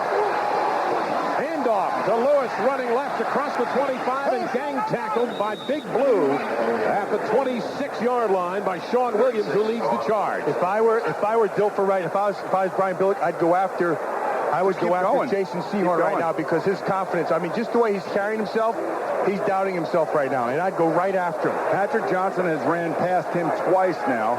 Stokely ran past him on the inside. I would think that this is where your best... I don't know what's going on with Jason Sehorn. Well, he's matched up man outside with no help from the safety. And you talked about they wanted to go after Dave Thomas, which would seem to be the plan. They're going right after Jason Sehorn. Blitz on. Dilfer throws out to the left, and the low ball again. Incomplete. As he was looking again for Patrick Johnson. How many low balls has Dilfer thrown? And Dilfer wobbling as he goes back to the Baltimore sideline. He's wobbling because he wants everybody to know that he was hit by Michael Strahan as he released the football. You know what? And I mean, it wasn't that bad of a hit at all. He came in the back. Well, you know what? It's not that bad. But I will tell you this, that guy was wide open again. Again was he wide open and Jason Sehorn fell down again. It's all right, buddy. I know you could make that throw in your sleep. Please wake up. Richardson with another good punt. Hilliard camps under it at the 28-yard line, running right. Across the 35 to the 40, and spilled at about the 41-yard line by the Ravens. Jamie Sharper, a 44-yard kick, but a 13-yard return, and the Giants have good field position. With 18 seconds to go in the first quarter, they trail 7-0. It should be 21-0. Trent Dilfer should have 250 yards passing, and the game should be over. Well, and not in that order. And, and thank God for the Giants that, that it's not happening. It's not happening. Well, 1 out of 8 or 1 out of 9 passes. Well, we go back to this saying. We said at the start, it's going to come down to missed opportunities. Those are counted as mistakes, and there are 4 missed opportunities here today by Dilfer. I want to see the Giants continue to do what they've been trying to do, and that's throw the ball down the field. 4-man front for Baltimore. They're going to run with Barber straight ahead, trying to test the heart of that Baltimore line, and they get nowhere. We're coming down to the end of the first quarter, but only once over the last 12 Super Bowls has the team that trailed after the first quarter gone on to win the game. That was Super Bowl 31. Packers beat the Patriots. You know you're not getting any yards on first down. Just throw it. Doesn't matter. Just throw it. I got you covered. 7-0 Ravens. After 1, you're listening to exclusive coverage of Super Bowl 35 on Westwood Lawn. Hey, football fans, do you watch the most exciting games on the edge of your seat? Do you get so fired up that those hot wings, nachos, and poppers give you heartburn? Well, now you can enjoy the most exciting games heartburn-free. Introducing new Pepsid Complete, a whole new way to treat your heartburn. Pepsid Complete is so fast, it starts to neutralize acid in seconds, and it lasts so long. Nothing's faster than Pepsid Complete. Not even Tums. Nothing lasts longer, not even Zantac 75. Look for new Pepsid Complete in the bright blue box or in the bottle with the big red cap. New extra-strength Rolaids profiles superfan Tom Dolan. Baseball, it's about pacing yourself. Amateurs, after the first inning, they give out. Me, I work up to it. First inning hot dogs, second inning cheese fries, third chili dogs. By the 7th inning stretch, it's new Rolaids. Extra strength. New extra-strength Rolaids with even more acid-neutralizing power to wipe out heartburn fast. New extra-strength Rolaids starts working in less than 10 seconds. R-O-L-A-I-D-S spells relief. Use as directed. 8th inning bratwurst. How does the Rubbermaid storage shed compare to an untreated wooden shed? Well, this is a baseball bat striking the Rubbermaid shed. A bat striking the wood shed. Termites tasting the Rubbermaid shed. Termites tasting the wood shed. Your teenage son backing into the Rubbermaid shed. Backing into the wood shed. Remember, if it doesn't say Rubbermaid, it's not worth it. Rocks, you are but boulders, only smaller. Rocks, you break scissors and are covered by paper, and I will drive over you and embarrass you in front of your own. Oh, sweet retribution. Okay, maybe Jeep Grand Cherokee owners look at rocks a little differently. With its available quadra-drive system, Jeep's most advanced four-wheel drive system ever, it's easy to see how even rocks become insignificant. Grand Cherokee, it kind of evens out the whole man versus nature thing. Jeep is a registered trademark of Daimler Chrysler. In 2 playoff games, the Giants have dominated their opponents and torn them apart. Most notably, of course, the NFC Championship game against Philadelphia, where they won 41-0. Well, they're 41 points behind that total right now. It's 7-0 Baltimore as we start the second quarter. Collins out of his shotgun, 2nd and 9. Throws over the middle, behind the receiver, Ike Hilliard, who just got tattooed by Jamie Sharper across the middle. I don't know what these quarterbacks on these 2 teams have around their eyes, but it certainly isn't eyeglasses, because I don't know what they're looking at. I mean, he almost got Ike Hilliard killed running across the middle. And it would have been his fault, Boom. The ball gets tipped at the line of scrimmage by Siragusa. You know, I understand. A lot of pressure. I've been in this situation myself. Didn't have the greatest game in my life, but there are guys that are open. I mean, I think these receivers are probably going to be looking at themselves going, what do we have to do? Just got to slow themselves down. Kerry Collins got to slow himself down. They're down at 9, and the all-out blitz is coming. They pick it up as Collins throws. Incomplete. Intended for Ike Hilliard, who seemingly had the defense beaten, but the ball not on target. And again, the Giants go 3 and out. Well, the amazing thing is that Ike Hilliard actually was in on that play because he almost got decapitated on the play before, but just another seam pattern right up the middle. That's exactly the touchdown pass that he caught against the Minnesota Vikings. That same thing. But this time, there's an actual real free safety on the field, and his name's Rod Woodson. Rod Woodson. And Robert Bailey, who's been around this league for a while, had his coverage from the outside and didn't allow that ball. 10th punt of the game. Maynard gets this one away. This is a good kick. Fair catch called for by Lewis, who hauls it in at the 14-yard line. Most punts in a Super Bowl, 15. We've already had 10 on this one. That's a 45-yard kick. And we have 14 minutes and 41 seconds to go in the second quarter. We got some great offense going down here, boys. This could be 30 punts today before it's all over, said and done. Going to have to matriculate down the field. It's 7-0 Baltimore. This is Westwood One's coverage of Super Bowl 35. What if you invited all your friends Jerry over to Stiller a here with a message from the National Stuttering Association. If you stutter or if your child does, where are the players? NSA wants you to know you're not alone. The NSA has terrific resources, support groups, workshops, everything to help you deal with stuttering in a positive, sharing way. Give them a call at 1-800-364-1677 or online at nsastutter.org. Remember, stuttering isn't a sin. Football fans at Being home. alone, Let's get down to isolated because business of at the it, first-rate really Super Bowl is. party with Call today. and be glad you're able Mom, to enjoy tasty mouth-watering I wings. can't keep up with you. Jumbo wings. Vitality and beauty have nothing to do with age. Just make sure you have the full support of your bones by preventing and treating osteoporosis. Ask your doctor if you're at risk, or call the National Osteoporosis Foundation at 1-800-223-9994. We have a vital interest in your bones. Not bad, honey. You're getting the hang of it. Mom, you're amazing. Bird's the word. It's been a great 2000 NFL season, and on behalf of the NFL and all 32 clubs, we'd like to thank you for supporting your favorite team this year. And, of course, we'll see you again next season. Let's go down to James Lofton. James? Well, Boomer and Matt, I know we've seen some shaky play by the quarterback so far, but I've also on the sideline seen both head coaches trying to calm their guys down when they come off the field. And I really believe it's going to be the first quarterback who's able to, I guess, hold his lunch down a little better and find some of these guys who are open in the secondary. That's the guy who's really going to be successful. But I think the defenses have done a good job with that extra week off and mixing the coverages up a little bit, because I've seen quarterbacks, they stick their eyes to one side and they get blinded by what's around them. So they're really not seeing the open guys. Trent Dilfer obviously has missed some open receivers, but Kerry Collins, he's throwing off his back foot, throwing from the back pedal. Neither guy feels comfortable in the pocket or in this ball game. So far, a total of 82 yards in this game. 54 by Baltimore, 38 on one play. Two tight ends, Coates and Shark for Baltimore. The handoff to Lewis, trying to run left across the 15-yard line and gang tackle to the 16, led by Ryan Phillips. Well, you're talking about these two quarterbacks. They were both first-round picks, but both failed with the teams that drafted them. And there's no question that they've resurrected themselves, and they've done it great, and everything's fine that they're here. And we talked about this, Matt, all week long.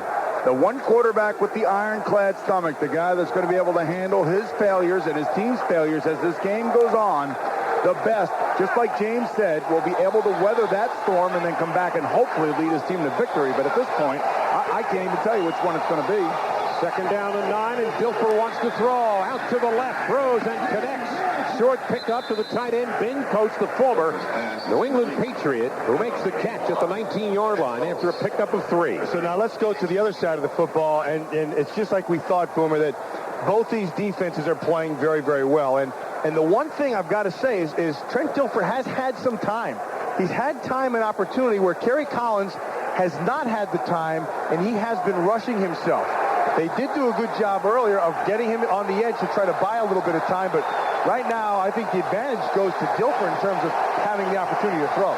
Stokely in the game as a wideout. He's hurt the Giants already. Back to pass, Dilfer throws it out to the left. The catch is made and squirming for a first down after the catch. It is complete to Patrick Johnson. Again, time to throw, Boom.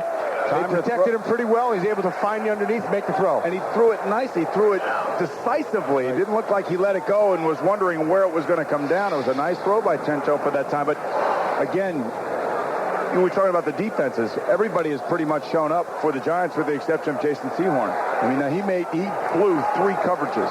Yes, he did. And lucky. 7-0 Baltimore. Right there. Go ahead. 7-0 Baltimore in the second quarter with 2.5 gone by. The handoff, Jamal Lewis straight ahead, and he is hit immediately by Jack Golden. All the running backs are going to be hit immediately today. That's just the way it's going to be. And if you love defense and you love the way that teams rally to the football and you like physical football, which I think, Matt, you probably prefer, this is a thing of beauty to you guys who are defensive purists. And the other part of it, you have to remember, in every defensive scheme, there's going to be a weakness in the scheme, and time will give your quarterback the opportunity to find it. Second down and 7 for the Ravens. They lead 7-0. They're at their own 29. Dilfer rolling right. A rarity for him. Running out of room and just throws it away as he was being chased to the sideline. Well, again, they rolled to try to buy some time, but he got pressure from the inside out. It was only a 2-receiver out. One down the sideline and another one back to the inside, well covered. He had nowhere to go with it and had to just throw it away. And Jesse Armstead just absolutely levels Trent Dilfer on the sideline. They also take out an official, almost blows his knee out. Dilfer said earlier this week, my legacy is I want to be the quarterback of the team that wins the Super Bowl in spite of its quarterback. And that's not the way to go into a game, do you think? Those aren't very high aspirations, I'll tell you that much. I mean, believe me, no matter how bad I was, I wouldn't be saying that. I'd be saying, I'm going to win the game for the team somehow. But that's just me, right, guys? You're a very low-key guy, though. Dilfer with a deep drop, in trouble, and gets sacked back at the 20. First sack of Dilfer, and it's recorded by who else? Michael Strahan, who's had an outstanding postseason. But it really should go to Michael Barrow, because Barrow came around the edge. Strahan came to the inside. He forced him to step up to the pocket, and because Barrow missed him, Strahan can get the sack. And you got to love what Strahan does. He jumps into Harry Swain. He grabs him and doesn't allow Swain to come off because he knows that Barrow's coming around. And that's good team defense, Matt. Pick tough. That's what it's called. Richardson with a kick, a wobbly kick. It hits at the 45 of the Giants and dies at the 40-yard line. So the Giants will get terrific field position after just a 39-yard kick. But Baltimore has a 7-0 lead with 11:22 to go in the half. This is Westwood One's coverage of Super Bowl 35. We're taking your calls at 1-800-CONSTIPATION. I feel like I've had too many helpings of my sister-in-law's stuffed potato dumplings.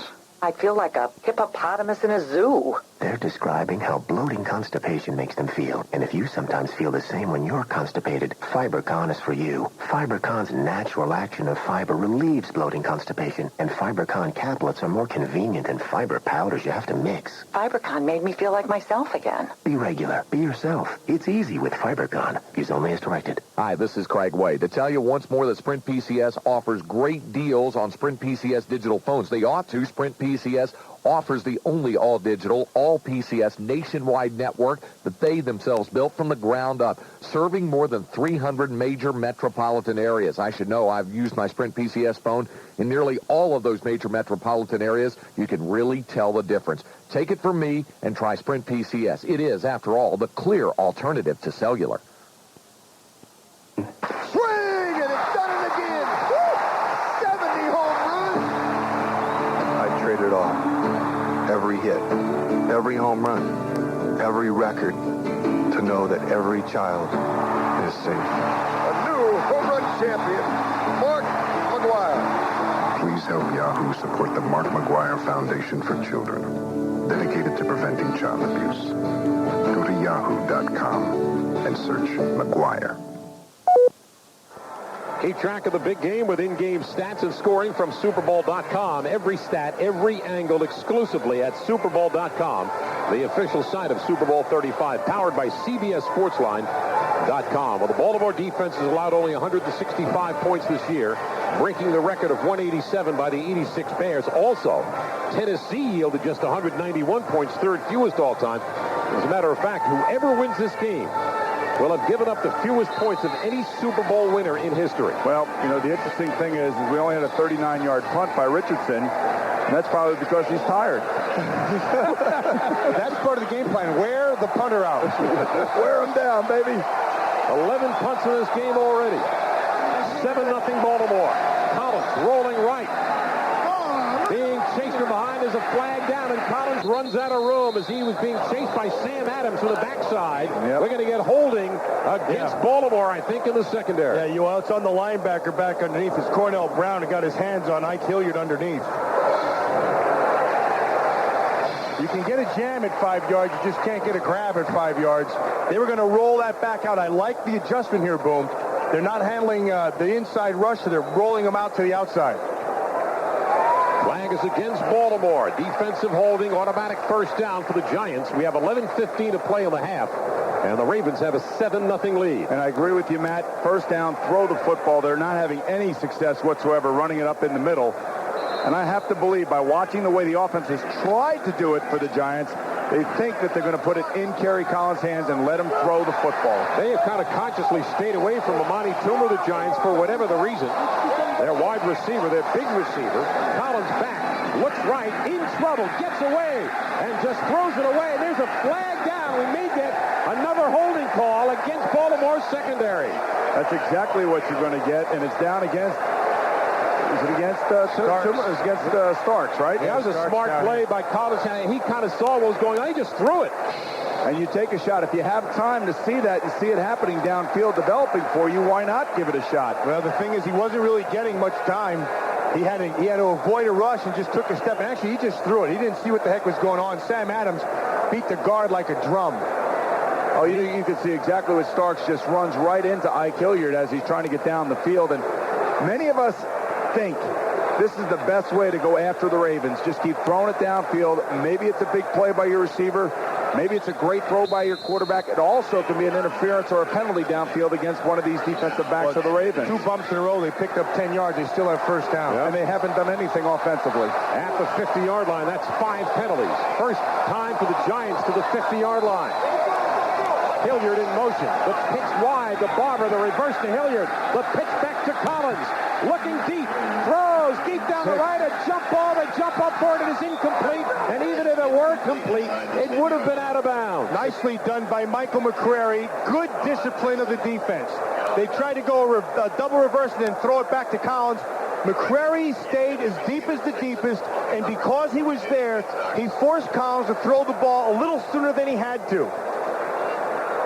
Giants are going left to right. Like they said, they came one way and then back the other way, but nicely done by McCrary. You know, they're trying to do anything, and Jim Fossil is trying to get anything done that can relieve some of the pressure down the field, and the secondary is not fighting into any of it. 2nd and 10 for the Giants at the 50-yard line. 7-0 Baltimore. Collins back to throw. Throws out to the right, and is tipped and intercepted. Off the deflection by Jamie Sharper. It was Ray Lewis who deflected it, and Sharper comes up with the game's first turnover. And that is just well done. Now, here's the secret of what's going on right now. As Sharper gets his pick, see, they don't have to commit anybody to the run game. They don't even need 7, Boom. They can go ahead with 6 and handle what's happening up front, and that means you have more people in the secondary, and all it was, he's going to try to hit a slant to the inside, but Ray Lewis got his hand up, knocked the thing in the air, and then Sharper came down with it. You know, but Matt, you talked about Kerry Collins. He's got to slow himself down. If he just hangs on for a touch, he has his tight end, Dan Campbell, wide open in between. Right in between the middle of the field, and he doesn't do it. All together now. All together now, Timey Kangaroo down. Dilfer trying to set up the screen, and it's picked off. There's a flag down. But going for a touchdown is Jesse Armstead if it stands up. Hold on, what's going to happen? They tackled the receiver, Jamal Lewis. In the backfield. And it was Michael Barrow who tackled him, and I'm not so sure that's not going to come back for interference on the receiver. Well, looking at Strahan's reaction and reading his body language, this one's going to come back. Yeah. The Giants had a touchdown, and now they're going to have to give it back. You know, the microphone of Jerry Austin is not working. Oh, now we get it. 75 defense. Keith Hamilton. Automatic first down. The thing here, guys, is it's a play that it's infrequently called. Yeah. And this is the defense's best way to screw up the screen is to grab the running back and throw it to him, throw him to the ground. The thing that really is just unbelievably bad is that Trent Dilfer just arbitrarily just throws the ball out there, like, for no reason. And if you're Brian Billick, I think you just turn around and hand it to Jamal Lewis the rest of the game until you have to throw it now. I don't. Do you detect a little frustration on number 7's part over here? No. Here's the handoff to Lewis trying to run left, breaks a tackle inside the 40, and drives over Garnes for a first down. Well, Boom, he must have been listening to you. He said, forget it. This stiff can't do anything. Hand it off to the other guy. Matt, you're watching this up here. I mean, it's just amazing to watch how guys are wide open, and he's not hitting them. And then when he does finally hit somebody, he hits a guy in the blue right in the chest. But it was well thrown, and he did run a good route, you have to admit. Jesse Armstead looked perfect route. Yes, 9 minutes to go in the first half, 7-0 Baltimore. They're trying to add more to it. That was the longest run of the game, 11 yards. Johnson in motion. The handoff to Lewis running left, and he gets dropped in his tracks after a gain of a yard by Keith Hamilton. You know what goes into a game plan like this? A coach is on the sideline, and he's watching his quarterback, and he's watching how he's playing, how he's executing just the simple plays. And neither one of these quarterbacks is executing those plays on a consistent basis today. Much like Kerry Collins did 2 weeks ago against the Vikings, Sean Payton saw that he was on, so he kept giving him opportunities. I think Brian Billick is really going to hold the 10 here and be extremely conservative on offense. 2nd and 10. They call it no gain on the play. 4-man Giant front. Dilfer back to throw. Sprints out of the pocket, then runs into his own man. He gets dropped for a loss by Strahan at the 42 and Cornelius Griffin. My God, he's coverage also down the field. And Boomer looking at one guy, Matt. Right now, I think there's three guys out there. If you ask Brian Billick about his quarterback's execution, I think he'd be all for it. Look, exactly right. But you're in the right town to say that too. That's exactly why I said it. I mean, it's painful because quarterbacks have to go through their progression. You can't just sit there and look at one guy. If he's not open, go to number 2. If number 2's not open, go to number 3. It's not that hard. 3rd down with 13. Defense, however. 3rd and 13 for Baltimore. Priest Holmes in the game at running back as Dilfer with a deep drop. Throws as he's hit, and the ball is dropped by Shannon Sharp, who started a run before he caught it.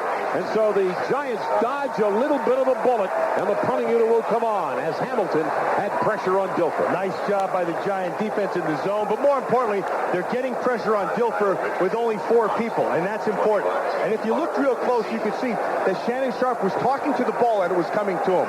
There's some trash talking going on. Yes, he probably did. Well, the ball could have fit in his mouth, by the way. He's been talking all week.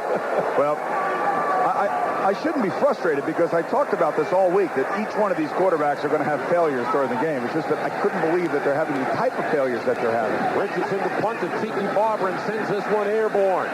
Barber at the 15, fair catches it there. A 26-yard punt, but there is a flag down.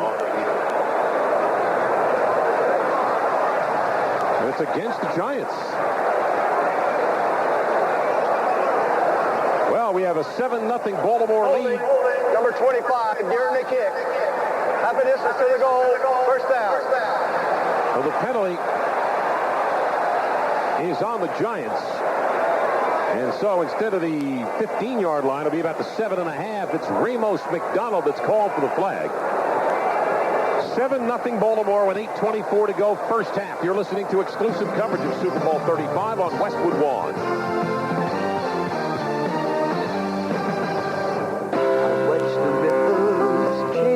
Size, but never leave the stream. In today's net economy, companies are struggling to change, struggling with the complexities of e-business, with making intranets, extranets, and the internet work together across any platform, simply and securely. Well, now they can. With Net Services software from Novell, they can all work together as one net. Novell, the power to change. When it virtually invented the category 17 years ago, Dodge Grand Caravan was the best minivan ever because it was a wonderful idea and pretty much the only minivan around. Today, the 2001 Grand Caravan is even more innovative, and even with dozens of imitators at its heels, it's still the best minivan ever. Based on AMCI overall weighted evaluations of 2001 Grand Caravan versus similarly equipped 2000 model year competitors. Call 800-4A-DODGE for details. Hi, Boomer Esiason here, and in 1993, after my wife and I learned that our son Gunnar had cystic fibrosis, we started the Boomer Esiason Foundation to to fund research, increase awareness, and make life a little easier for those people suffering with CF. Now, we've teamed up with 1-800-Flowers.com so that you can help too. From now until January 31st, when you order from 1-800-Flowers.com, 10% of the net proceeds will go to the benefit of the Boomer Esiason Foundation. Just use code CEF when ordering. It's a great way to get a head start on your Valentine's Day shopping. So call now or visit 1-800-Flowers.com and help make a difference in the fight against cystic fibrosis. A reminder that for every touchdown scored inside the red zone tonight, Dodge will donate $500 to the March of Dimes Foundation. Think Dodge different. My suggestion is that we ought to have for every 5 yards moved tonight. Holy smokes. How about every punt? How about $500 right? A punt? 12 punts? I bet you Dodge would do that. Giants start again deep in their own territory at the 8. They might not be able to afford that, though. And Collins to throw on first down, throws out to the right and makes the connection to about the 14-yard line to Amani Toomer, who against Minnesota had 6 receptions for 88 yards and 1 touchdown. He and Hilliard just tore up the Minnesota secondary, but this is a far different football team they are playing today. All right, this looks good. This is a nice, easy out pattern. It's a throw that you throw about 100 times in practice every day. You get back to the basics. They caught Baltimore blitzing. They max protect. Collins steps back, delivers it on time, and a nicely thrown ball with a nicely executed route. Gain of about 5. Collins under center, takes the snap, looks to the left, now to the middle, throws over the middle, and the catch is made by Amani Toomer across the 30-yard line. Wayne Starks makes the tackle. That's a great job by Toomer. The ball thrown a little bit behind, and enough for a Giant first down, 19 yards on the play. Had him in his zone, and they knew they had his zone. They motioned out to the left side. Linebacker walked, so you knew you were going to be okay to that side. So it's just a matter of protection, and they're doing a good job because Sam Adams is really getting a good push inside on this line. Another nice throw by Kerry Collins, though. Both on first down. Let's see if they continue it. Joe Montgomery in the game at running back. He gets the call trying to run straight ahead and gets spilled for virtually no gain by Boulware and Lewis. I guess you feel like you have to try to run it. Maybe a miracle will happen and nobody will be there when he gets to the line of scrimmage, but that's not going to be the case. Matt, yes, there's a dripping sarcasm here. No, not from our crew. But I would say, Sean... No being facetious. Sean... No, right. Sean Brady's got to see this and start throwing the football. Keep it going. He's got a little juice going right now. Slow himself down a little bit because Rob Burnett is playing very well, as is Sam Adams on that left side. 7 minutes left in the half. 7-0 Baltimore.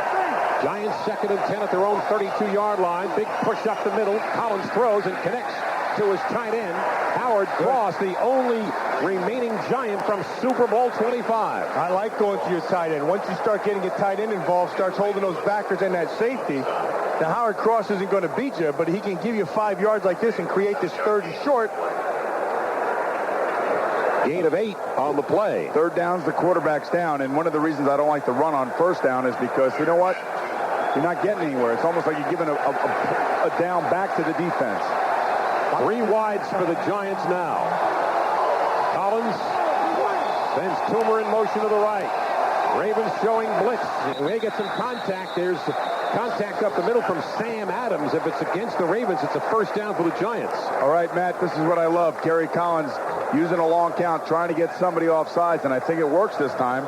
Should do that. Sam Adams getting too good of a jump in front. Right. 95 defense, 5 yards. Result of the play is a first down. Let me ask you this, Boom. Players talk about, at this stage of the year, we're not going to change very much. Now, what about the cadence? What about the count? That will never change. It's how you use the count, and Kerry is very smart. Now, I don't know if he got that from Sean Payton on the sideline saying, hey, use the count in this situation just to remind him. But 3rd and 2, you got a very active defensive front. The quarterback knows that as part of his game plan coming into the game, and he executed it just right. 1st and 10 for the Giants, now at their own 45. They're moving from left to right on your radio. Blitz on. Collins sprinting away from the defense. Looking to throw it on the run and just throws it low to the outside where only the receiver could catch it, but it's incomplete. Looking for Hilliard, and he was being pressured from the back by Peter Boulware. Peter Boulware lined up on the left out.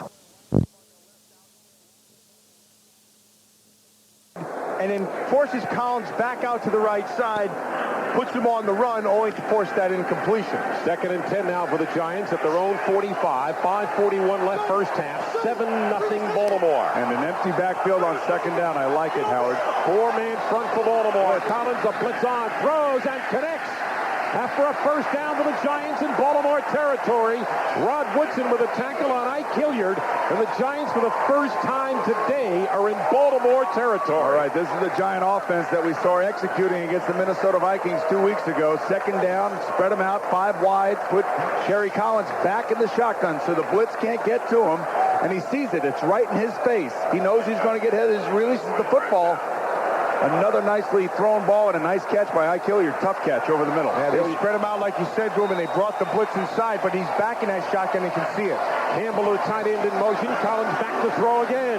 Throws it short. It's deflected, incomplete, and nearly intercepted by Ray Lewis. It was deflected at the line of scrimmage by Larry Webster. Webster got his hand on it, but here's what's happening right now. The Giants have them a little bit on their heels, and they have to take advantage of it. Keep it going. Keep throwing the football. That time just trying to throw a little hitch pattern to Tiki Barber. He hits Webster right in the middle of the helmet. And Webster's a big man, but you got to be able to see that. Holy smokes, how could he miss it? The guy was going to Maryland. Look at the size of his head. He did go to Maryland. Did you see the size of that man's head? 2nd down and 10 for the Giants at the 44 of Baltimore. Collins back to throw. Flushed out of the pocket and sacked by Keith Washington. 2nd sack of Collins, and the Baltimore defense, known for their pressure on the quarterback, get to Collins this time. Well, he beat him too. Washington did a good job. First, he was going to try the quick right there, but there was nothing going. And he had to pull it back down, and Lomas Brown got overpowered by Washington. And as he tried, now this is kind of tough on the tackle, because as he tries to roll back out to the left side, Washington just comes off and makes the play. So the Giants now with 3 wideouts. Jaravicius in wide to the right. Mitchell, the tight end, in the slot to the right. It's 3rd and 20 for the Giants at their own 46. 4-man Baltimore front. They draw to Barber, running right, 45, and hit at the Baltimore 42-yard line. A gain of about 12 yards, but 8 yards shy of a first down. Well, there's nothing wrong with that. 3rd and 20. Maybe you pop a draw. They did. They got 15 yards on the play, so not a bad play at all. Now it's up to Maynard to put him inside the 10-yard line. Forget about the 20, inside the 10. And then the Giant defense has got to come on the field and use its timeouts. And stuff them. Because you have 4.5 minutes right here. But that was a positive right there. First positive offensively we've seen all night. Ravens lead 7-0. Brad Maynard to punt. A good snap from center. He kicks it to the right and hangs and is caught by Jermaine Lewis at about the 12-yard line. So it's 7-0 Baltimore. After a 30-yard kick, we have 4:09 to go until halftime. You're listening to exclusive coverage of Super Bowl 35 on Westwood One. Hi, welcome to Yahoo Auction School. A lot of people still haven't tried online auctions, so today we brought in Stella and Esther to demonstrate how easy it is. Welcome, ladies. Hi. Hello. All right, well, let's get started. Today we're going to be bidding on a hand-stitched quilt from the 1890s. Who'd like to start? I will. Okay, Stella, just enter how much you'd be willing to pay. $15. Great. Now it's your turn, Esther. I'll bid $40. You guys are pros already. Stella, do you want to bid again? Esther? Hey. What are you doing? She unplugged my computer. Esther, you can't do that. Hey, I win. But I was going to bid again. Stella, don't worry. You still have 2 more days to bid. Oh, get her off me. Get off her, Esther. You can't hold her down for 2 days. Okay, well, I want to thank Stella and Esther for coming, and good luck on Yahoo Auctions. Hey, ladies. Do you, Yahoo? Quality Care service technicians at Ford, Lincoln, and Mercury dealerships work hard all week, including Saturday. Saturday hours make it more convenient to give your vehicle the service it needs. Stop in for a great deal like brake service for $89.95 or less. Get the parts designed for your Ford, Lincoln, or Mercury installed by the people who know it best. That's Quality Care on Saturdays, too. Install Motorcraft Preferred Value Pads front or rear. Excludes machining, rotors, taxes extra. See dealer for their service hours, price, and details through 3/18/2001. Well, the guy that has the record for most touchdown passes in a Super Bowl is Steve Young, who did it in '95 against San Diego. I think that record's safe, James. What do you think? Yeah, I don't think anybody will throw 6 touchdown passes. I don't think both teams will combine for that. Steve Young, is it the lack of quarterback play, or is it the great defenses in this ball game? I think it's probably a little bit of both. I mean, both teams are kind of playing to their personality. We probably won't have a 50% passer in the Super Bowl, and I don't think that's going to shock anybody, although the Giants are shocking with how much they're throwing the football. The big play, and Boomer will know this, holding on a screen call. You never get that call. That should have been 7 the other way. Now, what would you do if you were Trent Dilfer being the next Buccaneer quarterback? I just play it tight to the vest. With this defense, I don't know how much more he needs to do. Dilfer throws out to the left, and the catch is made by Brandon Stokely at the 19-yard line. Let's go back to James. Steve Young predicted it exactly right. He played it tight to the vest, a nice little pass out in the flat. Steve Young, any favorite in this ball game for you? Well, I think if Kerry can get through the jitters and there's almost interceptions, then one. He's throwing the ball plenty. I like the dynamic offense the Giants are trying to throw up. A couple of big plays could make this game go either way. Well, thanks for your time. It looked like you had fun with that Caesar salad. Where was he? Was he at a restaurant? Watching it on TV or something? No wonder Millen likes him. 2nd down and 4. The handoff to Lewis straight ahead. Cut down at the 20-yard line by Ryan Phillips. So now the Ravens will be faced with a 3rd down and about 2 with 3:23 and counting left in the first half. Baltimore has a 7-0 lead. You know, Steve Young is exactly right. We talked about it. You never get that holding call on a screen. And in the Super Bowl, they called it, and they kept it from being a touchdown. It was the correct call, just that during the season, you never get that call. This is a big down right here for the New York Giants defense, and it's 3rd and about 2. Big down for Trent Dilfer right here. 4-man Giant front. Sharp in motion to the right. Dilfer back to pass. Has time. Airs it out down the left side, and the catch is made. Padre Esmail, first down at the Giant 36-yard line as he beats Dave Thomas for 44 yards. You know, the interesting thing, Matt, Dave Thomas lined up one-on-one with Ismail down on the left side. It's a mismatch because Ismail can run right past him. But 3rd and 2, you're not thinking that your quarterback is going to take this kind of risk this deep in your own zone. He had Shannon Sharp for a first down, 5 yards. He caught a break by doing this. He also brought some pressure. He brought a blitz to the inside. That surprised me. Nice throw. Nice throw. It was a great throw. The best throw he's had all night. That's our Net2Phone long-distance play of the game, brought to you by Net2Phone, changing the way you communicate. 1st and 10, Baltimore at the Giant 36-yard line. Dilfer on the draw to Lewis, trying to run left and cut down at the 35-yard line by Michael Barrow. That will take us to the 2-minute warning. Baltimore leading 7-0. You're listening to exclusive coverage of Super Bowl 35 on Westwood One. I pledge to love and protect my children. And plastics are here to help from the first heartbeat on an ultrasound monitor, so I could meet my daughter before I ever held her. With safety gates and outlet protectors when I have to hold her back. Even her first trip was nestled in a plastic car to bring our new family home safe. How has plastic touched your life? The American Plastics Council. Plastics make it possible. Hey, football fans, do you like to watch the most exciting games on the edge of your seat? Do you get so fired up that those hot wings, nachos, and poppers give you heartburn? Well, now you can enjoy the drama of the most exciting games heartburn-free. Introducing new Pepsid Complete, a whole new way to treat your heartburn. Nothing's faster than Pepsid Complete, not even Tums, and nothing lasts longer, not even Zantac 75. Pepsid Complete can be found in your favorite store, so the next time you shop before the game, look for new Pepsid Complete in the bright blue box or in the bottle with the big red cap. New Pepsid Complete. Let's get set. Wouldn't it be amazing to fly to L.A. and sort of live like a movie star for a few days? You could go to Priceline.com for a steal on airline tickets and then parlay the money you save into a cashmere craze shopping spree, a deep tissue massage, or dinner at a fancy restaurant. And then if somehow you wound up on a late-night talk show and the host said, "You look fantastic. What's your secret?"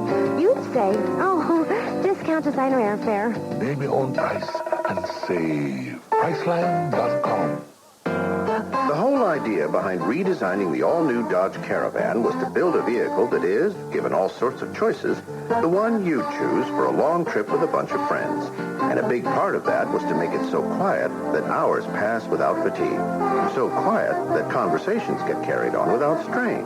In other words, as quiet as a mouse. In sneakers. With laryngitis. Dodge Caravan. different. A reminder to stay tuned for the Novell halftime report with Tommy Togg. His guest will be the first man to wear number 33 in a Georgetown basketball uniform. And Kansas City coach Dick Vermeil, brought to you by Novell, the power to change. Do you know who the number 33 was at Georgetown? Paul T, baby. Paul Tagliabue, the commissioner of the NFL. Who at one time was the all-time leading rebounder in Georgetown history, I think. Second down, Dilfer throws over the middle, incomplete. Had Kadri Ismail open at the 15-yard line. Ismail all week long has been saying, my name is Kadri. There's no U after the Q in my name. Did I say it? No, I didn't say it. What are you talking about, Quadri? Quadri, right. Quadri. He's in a quandary over missing that Quadri pass. Because he had him on wide open on the inside against the zone, and he had time. And again, the ball just kind of took off, and Dilfer's not throwing the ball well at all tonight. Well, except for two balls. Except for two. One for a touchdown and one for a nice little gain on 3rd and 2 of all Big time. down here for the Giants on 3rd and 10. Dilfer 6 of 16 for 102 yards. Last time they came with the blitz. Dilfer back. They pick it up. They swing it out of the backfield to Jermaine Lewis, who gets to about the 30 and gets out of bounds with 1:48 remaining in the half. 7-0 Baltimore. Let's go down to John Dockery. Doc? You know, Howard, one thing fairly obvious is a fight breaking out on the sidelines along here right now. So the Giants in front of you, are Doc. Yes, right in front of us. Go get a piece of that, Doc. Yeah, I'll get a piece of that, Doc. Get in there, Doc. Get in there. But look at this. It's still going on. Well, throw it there, Doc. Get in there. Hit him first, Doc. Yes. Hit and duck. Swing. Tell him who you are, Doc. I'll tell him, Matt Millen, come on, I'm tough, and I'm down here. That's in the middle of the rush. That's right, Johnny, on the spot right there. Yeah, cooler heads did prevail, boy. What a, got a little nasty there for a minute. The temperament of the Harvard guy prevails. The physicality of this, I'm smart. I knew he was going to come out with a word better than the soothing. Yell to that guy in the striped shirt that he's an over-officious jerk. I'll tell him you said that, man. He's really going to be happy with it. Speaking of which, Marv Levy, one of the 7 inducted into the Hall of Fame, and the Ravens now going to try a field goal from Matt Stover of 47 yards, angle right, to try to give the Ravens a 10-point lead. Placement down. The kick is away. It is long enough, and it is good. Well, the Ravens come away with a 10-0 lead with still 1:41 remaining, and now we go back to what you were saying early on. The first team to 10. Would that be too different? Was it too much now for the Giants to overcome? Still a little bit too early. I will say this. There's been 2 plays on offense all night long. Both of them belong to Dilfer. Both turned into points. Well, again, we go back to the officiating man in our crew right now, John Dockery. I had intended to make a point before you guys so rudely interrupted and that fight broke out down here. I was going to say it's becoming fairly obvious Giants cornerbacks and secondaries having trouble with the outside speed of the Ravens. And, you know, I've been watching Jason Sehorn, and he seems flat most of the game. Yeah, he was beaten early by Stokely, but now he looks somewhat tentative. He's been given a good big cushion and having problems. I just don't know what's the matter with him. And, hey, you guys know that as a cornerback, you better have a tall ego and a short memory. Sehorn and Thomas have to forget what happened to him so far and get back in this game. Well, Jason Sehorn has been beaten 3 times. Stover to kick it off to either Dixon or Washington for the Giants. 10-0 Baltimore and a very short kickoff. Dixon lets it hit. There's mistake number 5. He picks it up on a roll at the 12. Looking to run right. And gets hit. And, there's going to be a face mask against Baltimore. And it's going to go against Brad Jackson. But a mistake by Ron Dixon. And he won't pay for it because there is the face mask on Baltimore. That'll be a 15-yarder, too. So instead of being on the 12, it'll be on the 27. Well, now Collins, who's 7 of 19. Face mask. 50 of the kicking team. 15 yards. First down. Harry Collins, 7 of 19 for 59 yards. A far cry from a 5-touchdown performance against Minnesota 2 weeks ago. Well, we knew he was going to be facing a much better defense in the face of the Ravens. I thought the last series, however, he started really to pick it up. He looked good. He was throwing the ball crisply. I would think now, what you have to think if you're an offensive player for the Giants, especially if you are Kerry Collins, let's get a little something on the board here. Just get 3 field goal. You get 3 points or you're okay. The momentum, get it back, and take that into the locker room with you. Biggest thing he can't do is turn it over down here. Be very careful. 1:34 to go in the half. 10-0 Baltimore. Dixon in the game is a third wideout. Collins back to throw. Drills it on time to Ron Dixon, first down across the 40 to the 44-yard line. They're all 3 timeouts are left for the Giants as they pick up 16. Now the Ravens are just sitting back in a zone defense, and if they don't get any pressure on Kerry, he'll be able to sit back there and pick them apart. Blitz on. They go inside on the handoff. It is Tiki Barber to the 50, to the 45, inside the 40, breaks the tackle, and taken out of bounds inside the Baltimore 29-yard line by Rod Woodson. A missed tackle by Corey Harris on a 28-yard run. Boy, they were going to come with a blitz to the outside. They caught him in it. They caught him in that, just that delay back up inside, almost like a little bit of a almost a draw kind of thing. But Barber caught the seam perfectly. They took advantage of Sam Adams up the field, and then he was also able to stop the clock as he got out of bounds on the 29-yard line. Looks like Ron Stone got to Ray Lewis and cut him down right in the middle of the field. Longest run against Baltimore. Collins pumps, throws down the middle, and is intercepted at the goal line by Chris McAllister. Rushed himself, boom. He rushed himself right out of an opportunity, and that is just a killer. Just a killer. He had time. He could have been able to see the field. Instead, he just threw it up. You know what, Matt? He had plenty of time. He didn't have to throw it down the field. This is a bad choice to throw it down there. 2 defenders right there with Ike Hilliard. He has Tiki Barber right about 5 yards deep over the ball. Just drop it to him.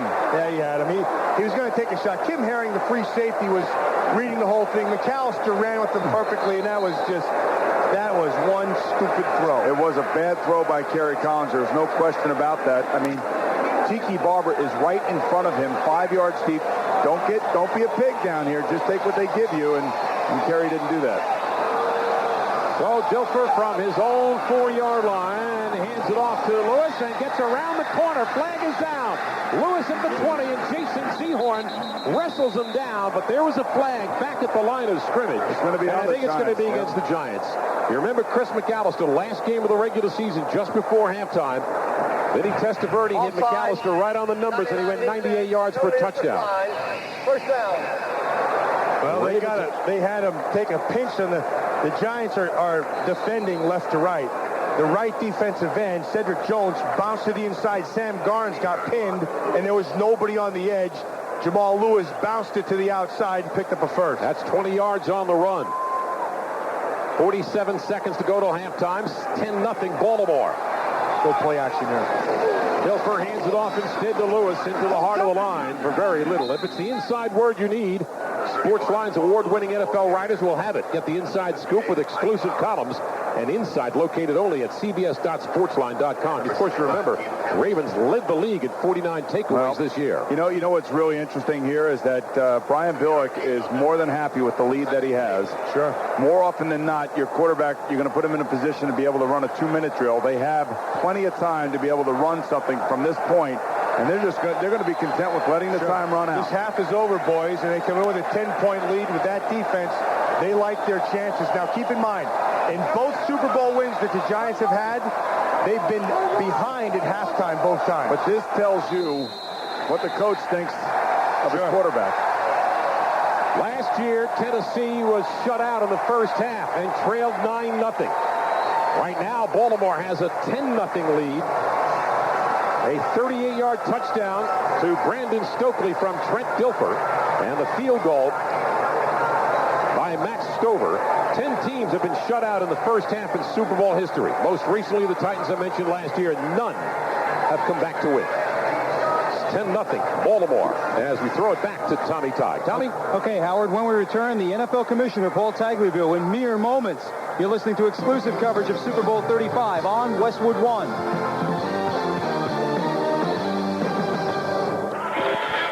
Let's go right down to Boomer, Matt, and Howard. Fellas, take it away. How are you? How are you doing there, Tommy? Okay, everything all right up there? Everything's just perfect. You got your coffee, everything you need? Haven't got that yet. I'll be getting it in 5 minutes, though. Matt spends a lot of time over there, so you can bring something back for us, Matt? Sure, no problem. Okay. The Heat sure started the second half, sponsored by Heat Gasline Antifreeze. Cold engines start with Heat. Well, the Giants, basically, I mean, they're 14-4 right now. They've won 7 straight. They've outscored their opponents before today, 176-72 during the stretch. including 61-10 against Pittsburgh, against Philadelphia and Minnesota. Now they're on the short end. It's not panic time yet, but their offense has got to produce, and they got to produce soon. Well, they certainly do have to produce. You know, Matt and I were talking, a lot of people around the press box are talking about how great these defenses are. I think it's been a struggle for the quarterbacks because there have been guys that have been open. It's not as if these guys have had somebody hanging around their neck the whole time. There's no question that the speed, especially of the Baltimore Ravens defense, can make you look bad at times. No question about that. But, you know, it was Terry's decision to throw the ball deep down the middle at the end of the first half that basically made the problem happen. It wasn't because he was under pressure. I completely agree. It's a decision by a quarterback that has to be made, and it's simple. And we have talked about, you know, in every defense, in every scheme, there are going to be holes. You just need a little bit of time, and when you do have the time, you know, there are ways to create time, which Sean Payton has done. He's rolled him out, but he's not slowed himself down, Terry Collins. And on the other side, Trent Dilfer he's made 2 nice throws. Other than that, he's looked pretty average. He has, and I think now it's going to be up for the Giant defense to create a turnover some here in the second half to get that momentum back for the Giants. Kickoff to Lewis, and this one might go out of bounds. And Lewis made a mistake. I think he fielded it at the 5. He's up to the 20, and now across the 30, so apparently he didn't make a mistake. He's still on his feet and finally tripped up at the 45, but there's a flag all the way back at the 30-yard line. I think if Lewis lets that ball bounce, it goes out of bounds. That's the way it was turning over from right to left, but he couldn't take that chance. He took off. It's going to come back. Well, that's a tough decision because if you wait... 81 of the receiving team during the run back. 10 yards, first down. The penalty is against Ben Coates. You know, if you wait and it doesn't bounce the right way, then you got problems. So you just have to take... See, the rule of thumb, though, is you never let the ball hit the ground in the kicking game, ever. Yeah, but that ball, you had... It was a tough one. He had to, It looked like he slipped when he... Now, remember, where he kicked off from, this is where stages were... You know, for Aerosmith and Britney Spears and NSYNC and Mary J. Blige, whoever else was out there. Who? You don't know who she is? You are. You need help. Ravens with the ball, 1st and 10 at their own 22-yard line. There's a flag on the play, and Jamal Lewis is taken down at the 24-yard line. Yeah, Keith Hamilton looks like he jumped offside, so... Each time of possession brought to you by Bullivan, makers of fine timepieces for 125 years. It is against the Giants. The Ravens have had the ball for 14 minutes, 13 seconds. The Giants have 15 minutes, 47 seconds. Not a major stat at this point. Talked about Keith Hamilton. I mean, his career was going south. He was caught with possession by a New Jersey State trooper, and Jim Fossil went and bailed him out. And he said, you got 2 choices.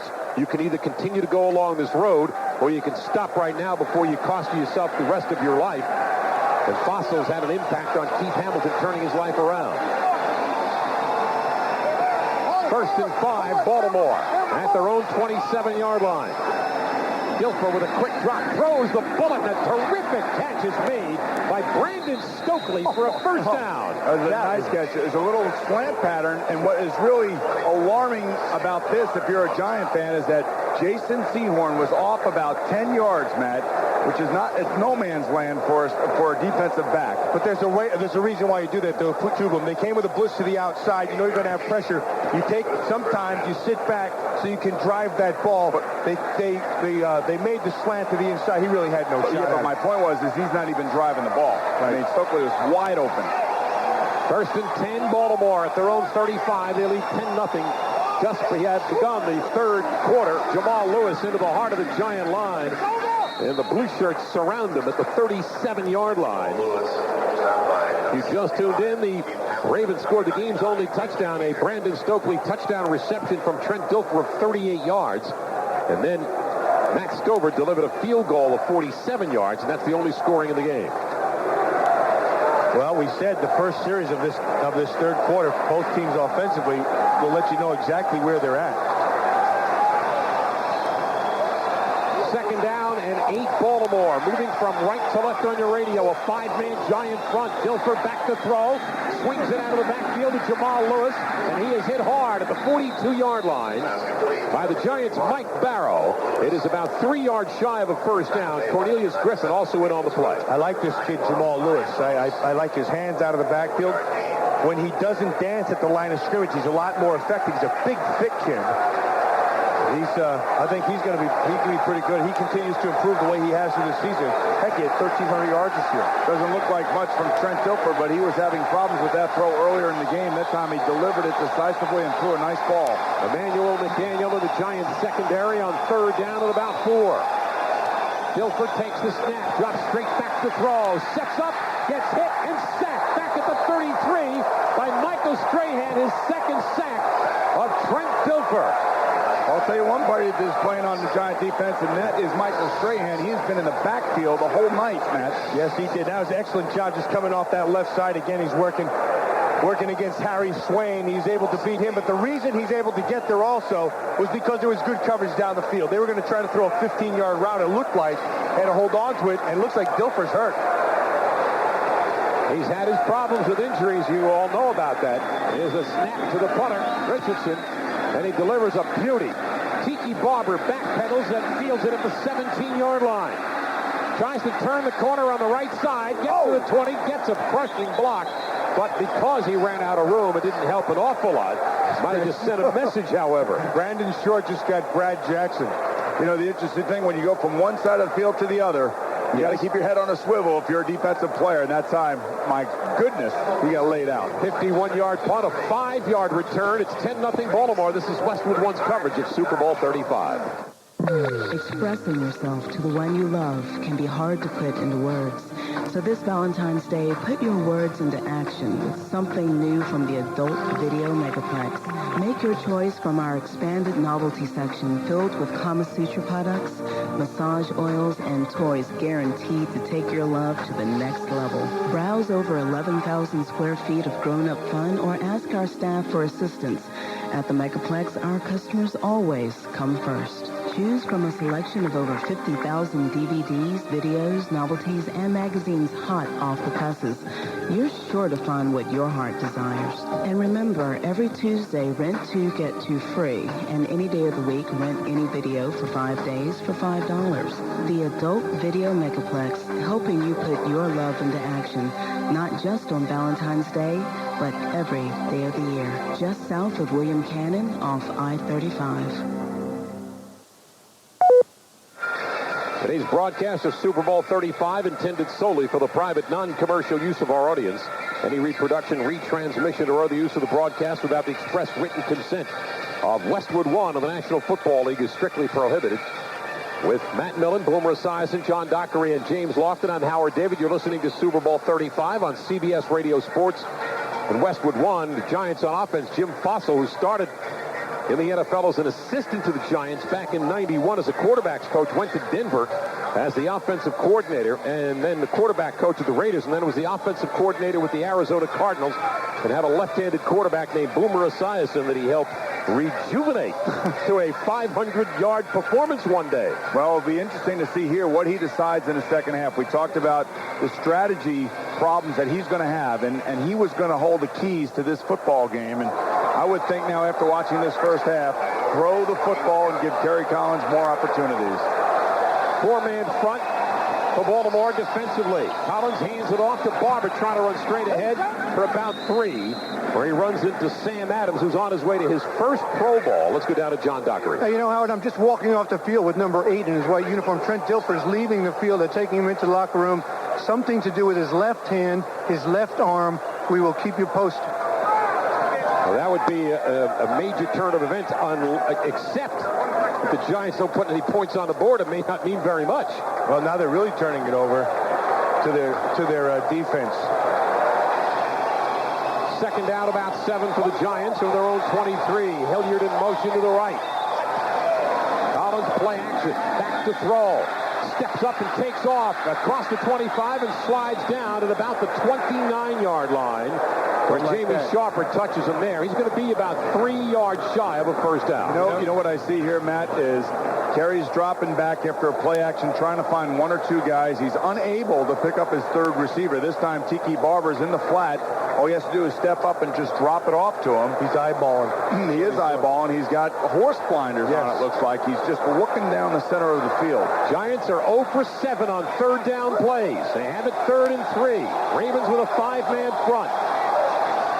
Collins back to throw. They pick up the blitz. He throws and connects to Hilliard, who takes a whack at the 35, but holds on to the football. And it's a first down for the Giants, their first third down conversion of the ball game. Well, nicely done, and he's able to just find it. You know, the biggest thing, they were expecting a dash to the right side. The Giants are going left to right. He did stop a little bit, but Hilliard got back down to the inside, was able to find the first down before he got hit by Rod Woodson. Giants huddle up quickly, come out to the line of scrimmage, their own 35. I like that. 10-0 Baltimore. Carmelo, the fullback, in motion. Collins back to throw. Looking once, looking twice, and gets tackled back behind the line of scrimmage. The sack recorded by Michael McCrary, and that is a coverage sack recorded by the Ravens, their third of the ball game. That's exactly right, Howard. It was a coverage sack. Terry had no place to go. He was trying to scan his offense. I guess the only thing that you could do here if you're a quarterback is throw it away. Realize that you don't want to try. You don't want to take a sack. And McCrary is one of these guys on defense who just never stops going. Tremendous motor. Right. Always going. He was actually on the ground. Lomas Brown knocked him down, and he was kind of snake crawling across the ground and got Collins around the ankles. McCrary with 28 sacks his last 2 years. 2nd and 18 Giants. Back at their own 27. Collins back to throw. Has time. Throws over the middle, and it's intercepted by Rod Woodson. Or is that Tim Herring? Tim Herring. It's Tim Herring. Chopped down the Forest with a heading. Well, again, Matt, you talked about it earlier. It is horse blinders, and Terry is trying to force the situation here at 2nd and 18. All he has to do is get a little bit back on 2nd down. Again, Tiki Barber open in the flat, and he is trying to find Hilliard inside, and Herring reads the eyes of Kerry Collins and jumps right in front of Hilliard. See, look, you're watching it the whole time. Remember, he's eyeballing him, and now you have a field day amiss. Just remember, this game has gotten too big for Kerry Collins. And now we're going to find out about Tony Banks and see if he can handle the game, because he's in to replace Trent Dilfer now. Tony Banks was replaced by Dilfer on the 29th of October. I would take a shot with him right out of the blocks. Lewis, the lone, set back to receivers to the right. At the Giant 41-yard line following the third interception. They hand to Lewis off the left side for about 3 or 4, where Ryan Phillips meets him here. Well, in the Giants' 2 previous Super Bowls, with Hostetler as quarterback in one, Phil Simms in the other, no turnovers, and already Collins has thrown 3 interceptions. No, and Trent Dilfer's in the locker room now. He's having his left pinky x-rayed. And now it falls on the hands of Tony Banks. Don't screw it up. Remember, Tony Banks was replaced after an 0 for October, no touchdowns in 5 games. And yet the Ravens kept winning. And the MVP then was Matt Stover, the field goal kicker. 2nd down and 5, the hand to Lewis. There's room up the middle, and drives to about the 30-yard line for a first down for Baltimore. That was probably the best run of the day, Matt, by either team up inside the guards. And this time, at least now it looks like the offensive line of the Ravens has started to push that defensive line of the Giants off the football. Nicely done inside by Mulatalo, the left guard. Just coming off the ball. Yeah, that's what you have to do. And that's right. That falls on the shoulders of Keith Hamilton and Christian Peter. Now they've got to pick their game up. Jeff Mitchell, the center, also on that play, celebrating his 27th birthday tomorrow from nearby Hillsborough, Florida. Blitz is on. Lewis slips out of a tackle but gets whacked at about the 31-yard line by Mike Barrow, who's had a big game for the Giants. However, with 7.5 to play in the third quarter, the Ravens have a 10-0 lead. And so far, they have scored 10 points off 2 Giants turnovers. Well, they came with a run blitz inside. Michael Barrow and Jesse Armstead just blew up inside, anticipating that it was going to be a run. Jamal Lewis saw it, tried to bounce it to the outside, but there was nowhere to go. Nicely done on the right outside by Cedric Jones. So now, boom, this is what I'm talking about. You got to take a shot here. You can't draw it up. Keep throwing. You just can't keep running it. I understand, but I don't necessarily know how much. Sure, you're like in a 47-yard field goal already. I don't know how much Brian Billick trusts Tony Banks. Well, I'll give you the answer. He doesn't. Lewis has 63 yards rushing on 17 carries. Banks with a quick drop. Looks and throws, and the ball is deflected at the line of scrimmage. I don't know who that was exactly, but I want to say it was Griffin. We had a shot. Stokely, they're going to run a tight end You had a tight end wide receiver to the left side as you're going right to left. You took the tight end and you took him to the outside to draw the backer coverage. And then Stokely came on a slant behind, but looked like he got knocked down, like you said, by... No, that was Hamilton that actually got his hand on it. No, I've been a guy that has thrown interceptions like this in a game like Terry Collins. What does it do to you as a defensive player on my team if I'm doing that? Well, in this game, you got to forget it. There's nothing really matters. It's about change of possession. You have to make a big play. 3rd and 10, Baltimore. They lead 10-0. Banks on the handoff, straight ahead. Priest Holmes inside the 25. It's not enough for a first down, but it is a shorter field goal try now for Matt Stover. And I think that's all Brian Billick. He knows it on the sideline. You could see, you know what? We're just going to kick the field goal. Our defense hasn't been, beat all night long, so we're just going to stay with it. So it'll be a smart call. Yeah, 41-yard try right now. Stover was on his way to his first Pro Bowl. Led kickers this year with 135 points. Richardson to put it down. Placement is down. The kick has got plenty of distance. And he missed it. It is no good. It is no good. That's a break for the Giants right there. Now they get it, take advantage of it. Well, they get it from the spot of the kick, not the line of scrimmage. 31-yard line. 6:03 to go, third quarter, 10-0 Baltimore.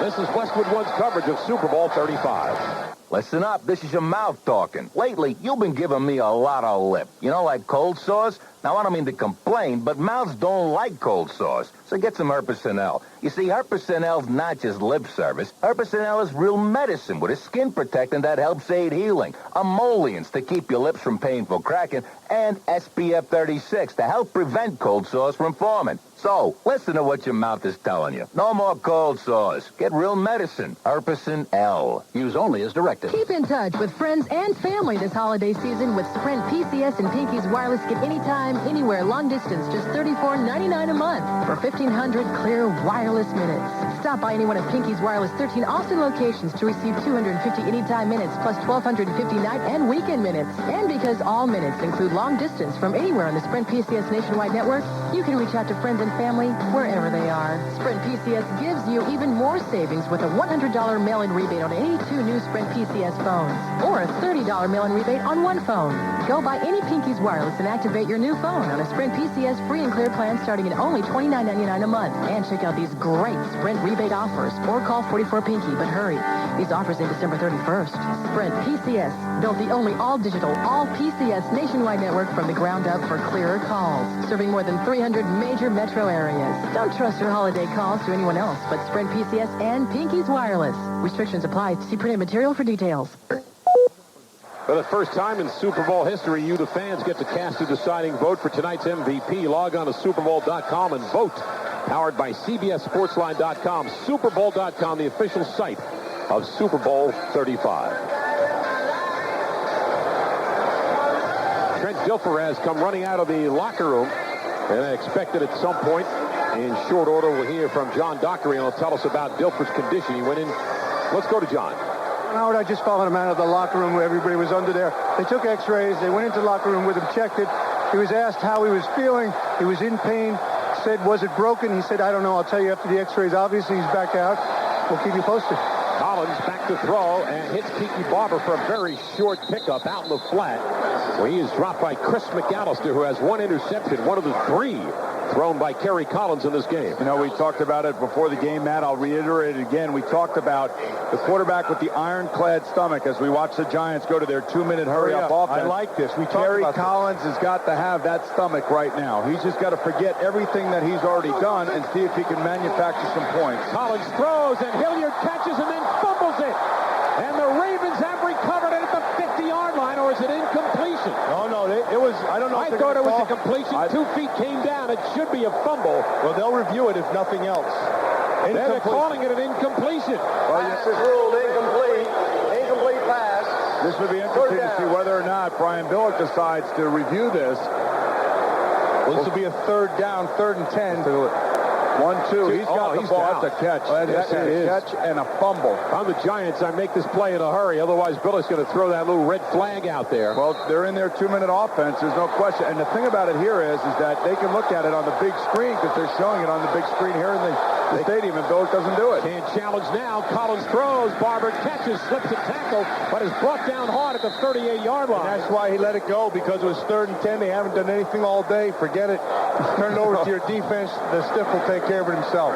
Lewis and McCrary combined. I'm just thinking what my thoughts would be on the sideline. I understand that. Now, how are your thoughts going to change as an administrator? They're going to be worse. They're going to be worse. Right now, his thoughts are going to be worse. You think you can start calling your players stiffs? If they are? No. That's tough, though. I mean, he's just... Derek Collins has never slowed himself down all game long. But he threw a nice ball to Ike right in the seam. If Hillard just holds on to the ball, first down. Well, this is going to tie a Super Bowl record. 15 punts in this game by these two kickers. And this one is a good one. A high, deep kick over to the sidelines. Lewis stepped out of bounds, then let it hit. And I think it hit out of bounds at around the 20-yard line. Perfect kick. It hit out of bounds at the 17. A beautiful kick by Brad Maynard. 45 yards, 4.5 to play, third quarter. 10-0 Baltimore. You're listening to exclusive coverage of Super Bowl 35 on Westwood One. Each month during the season, NFL players nominate teachers to be named the NFL Teacher of the Year. The winner receives a $5,000 grant, and $10,000 is presented to the school. And the teacher gets to go to the Pro Bowl along with the NFL's best players and coaches. Huddle up with the teachers in your community. They are as important as coaches. They just don't get to blow loud whistles. The preceding message furnished by the National Football League. From Cheyenne to Chicago, from Buffalo to Bismarck, more cold engines in more cold places start with heat. Heat Gasline Antifreeze, America's #1 brand for fast cold weather starts. From the Great Plains to the Great Lakes, from the Rocky Mountains to the rocky coast of Maine. Whatever state of cold you're in, heat removes water and prevents gasline freeze-up. Heat Gasline Antifreeze. Cold engines start with heat. Hills, you are nature's elevator. You are the high road. Hills, you tempt me like a tempting temptress or something, and I make a mockery of you, you elusive, rascally Hills. Alrighty then. Leave it to a Jeep Wrangler owner to rise to the occasion when it comes to something like Hills. You get like that when you've got the original 4x4 that can take you to such great heights. Jeep Wrangler. It kind of evens out the whole man versus nature thing. Jeep is a registered trademark of Daimler Chrysler. Don't forget to join us again next Sunday for the final game of the season. AFC and the NFC go head-to-head in Honolulu. It's the Pro Bowl live from Aloha Stadium. Join me, Howard David, with Boomer Esiason and John Dockery at 5:15 Eastern Time. If it's the NFL, it's on CBS Radio Sports and Westwood One. Matt, before you leave, by the way, before you leave the broadcast, you have to turn back in your old floral shirts from previous Pro Bowls. Well, I already gave it to my kids. They took them. Let's see what Dilfer can do now, see how his finger responds. Well, Trent Dilfer back in the game. He's going to throw. Deep drop. Looking long. Throws it over the middle and on time, but unable to hold on is Shannon Sharp. That was a well-thrown ball by Dilfer down the middle of the field. Sharp unable to hold on. Let's go down to Doc. Howard, it certainly was a well-thrown ball. Sharp should have had it. And here's the official diagnosis on Trent Dilfer's left pinky. Okay, it was a left fifth metacarpal. They took x-rays. They're negative, and obviously he's back in the game. Threw that ball real well. The fifth metacarpal, one of your favorite bones. It hurts. It's right on the inside of your knuckle, and it's probably really swollen, and it hurts, and every time he takes a snap, he's going to feel it. Yep. Not with that Novocaine they have in it. 2nd and 10. Baltimore. Dilfer changing the play at the line of scrimmage. Takes the snap. Goes back to throw. Airing it out. Deep down the right side. And over the head of both Sehorn and Johnson. And the pass was actually thrown out of bounds, and we've seen that several times tonight from Dilfer. And you can see as he gets up, he's looking at his finger as Michael McCrary now is going underneath the stadium to have something looked at. We're not sure what that's all about. We'll get back to you with that when we get the update. But as watching Trent Dilfer happen today, Matt, I mean, it's just like he's off, even though every other pass or every fourth or fifth pass seems like it's on. For the most part, they're landing out of bounds, especially the ones he's trying to throw deep down the sideline. Baltimore 2 of 11 on third down plays, but they lead 10-0 in the third quarter. Dilfer back to throw. They push up the middle. Dilfer is hit by Strahan as he throws. Incomplete. Strahan and Keith Hamilton, excellent job. Ran a nice stunt to the inside. Just blew it up with power. And, part of it, sometimes the Dilfer has time when he's made bad throws. Other times, it's just been good defense by this New York Giant team. I will say this. If the Giants can get some momentum, any bit of momentum, I don't see the Raven offense moving the ball the rest of the second half. Do I? They're not even close to moving the ball. Down to the 4-minute mark in the third quarter. That fourth quarter is just about on us. They better get on their horse. Richardson to punt, takes the snap at the 5 and delivers it upfield. A wobbly kick, returnable by Barber from the 35. With room at the 40, trying to go wide to the left side, 45, and gets whacked. You can hear the crack of the shoulder pads of the helmets as they collide, and Anthony Davis makes the stop. 48-yard kick and a 9-yard return, and there's a player down. Yeah, and Robert Bailey is motioning over right away, because that was the hit. That was a heck of a shot by the Ravens. I think it was Anthony Davis. It was Anthony Davis. He smacked them good, and we have 4 minutes left in the third quarter. 10-0 Baltimore. You're listening to exclusive coverage of Super Bowl 35 on Westwood One. Watch the ripples change the size, but never leave the stream. In today's net economy, companies are struggling to change, struggling with the complexities of e-business, with making intranets, extranets, and the internet work together across any platform. With net services software from Novell, they can all work together as one net. Novell, the power to change. Big Blue has discovered the magic of playing in New Jersey. Shouldn't you?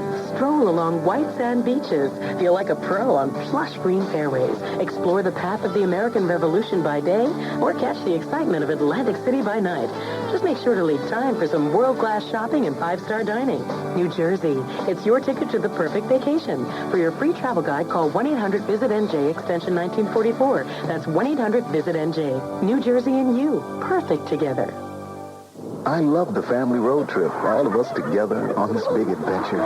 Thanks to plastics, like in our airbags and seatbelt straps, we're a lot safer on the road. Even our windshield is shatter-resistant because of plastic, making a big difference if we ever need it. Because we have many more miles to go and a lot more songs to sing. I put a lot of faith in plastics to help bring my family back home safe. How has plastic touched your life? The American Plastics Council. Plastics make it possible. Let's go down to James Lofton. James? Hey, Howard, I'm here in the booth again with Tom Flores, Super Bowl championship coach from Super Bowl 15 over the Philadelphia Eagles, and then Super Bowl 18 here in Tampa against the Washington Redskins. We've seen little offense today. Do we need a Marcus Allen trick run coming up? Well, I think so. Let's watch this play and see, but so far neither team's been able to sustain any offense. Their starting position for the Giants. The slant is picked off. Wayne Starks going the distance. Wayne Starks, touchdown, Baltimore, a 49-yard return of a Terry Collins pass. That's the fourth interception thrown by Collins, and this one likely hurts the most. Guys, what you have is you have trips to one side on the left, and you have Amani Toomer all by himself at the bottom. Good defensive coordinators tell their players when they line up in this particular formation, watch the slant on the backside. The quarterback's reading one-on-one. Dwayne Starks reading the quarterback the whole way. Just jumps right in front of Amani Toomer and takes it the distance. And you know why, Boom? Tunnel vision. Eyeballed it the whole way. But, it's also, as you know, Matt, it's all about recognizing formations and defenses, and that's exactly what the Baltimore Ravens did. Giants were the only team in the league not to give up a return touchdown this year of some kind. Interception, kick, punt, anything. Now they have given one up, and the point after is good, and the Ravens go up 17-0. You're listening to exclusive coverage of Super Bowl 35 on Westwood One.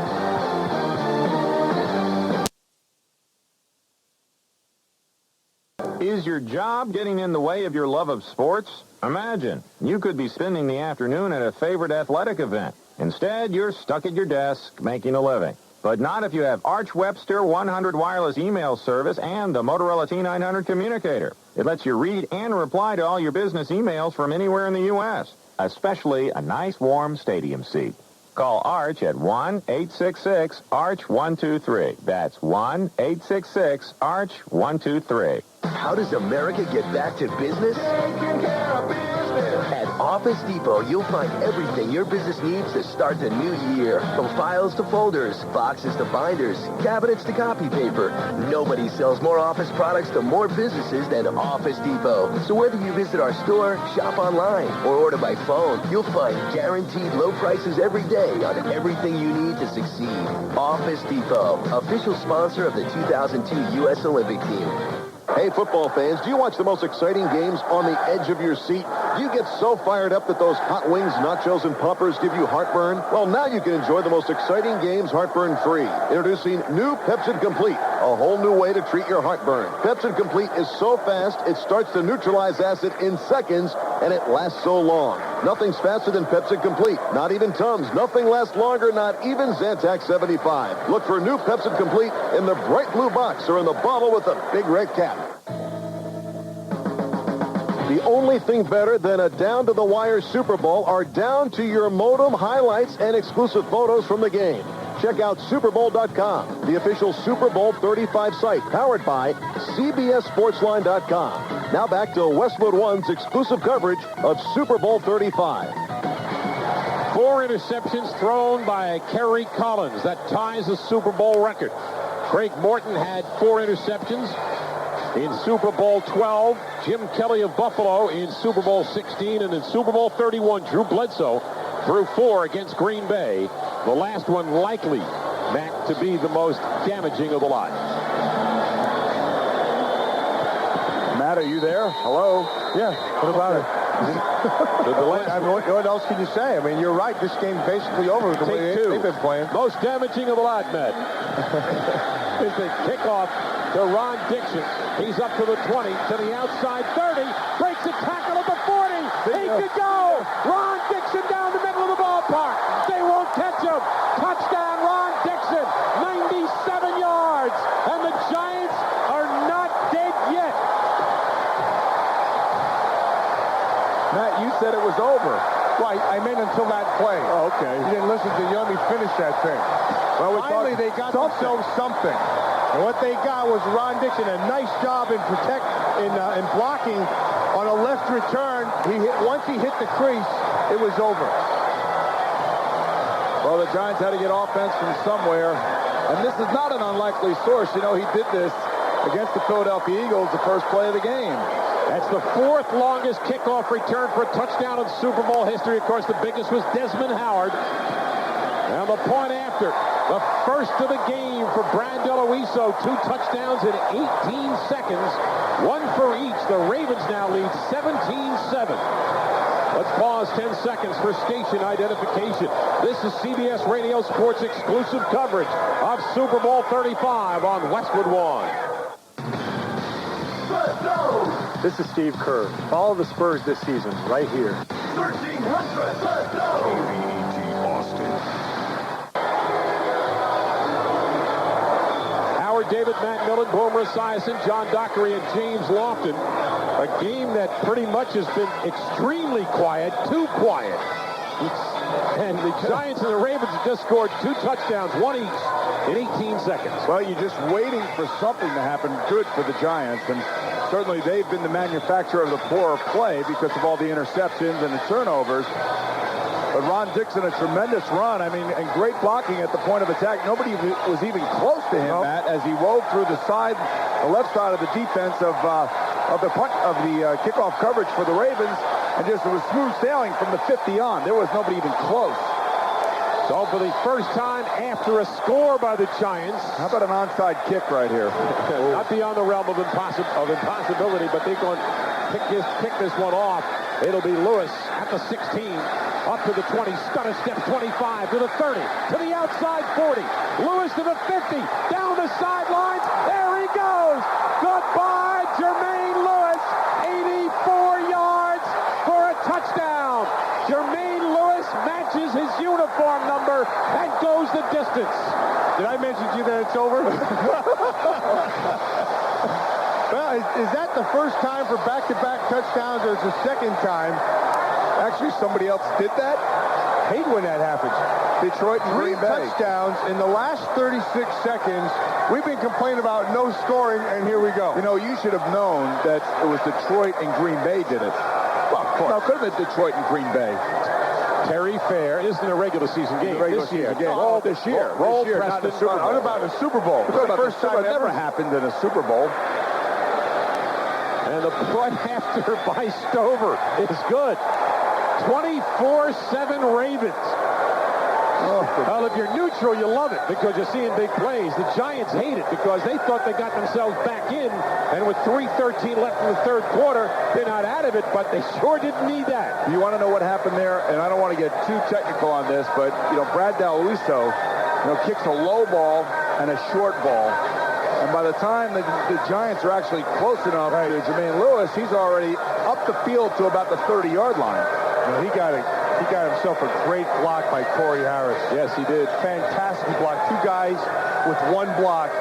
And Jermaine Lewis doesn't need much room to be able to get through it on that right sideline. It was all she wrote. See, I don't think Ron Dixon's going to return this kickoff because he's probably tired from the last one. And that just happened a little while ago. So let me clarify this. That's the first time ever in Super Bowl history he had back-to-back. Right? Back-to-back kickoff returns and scores, right.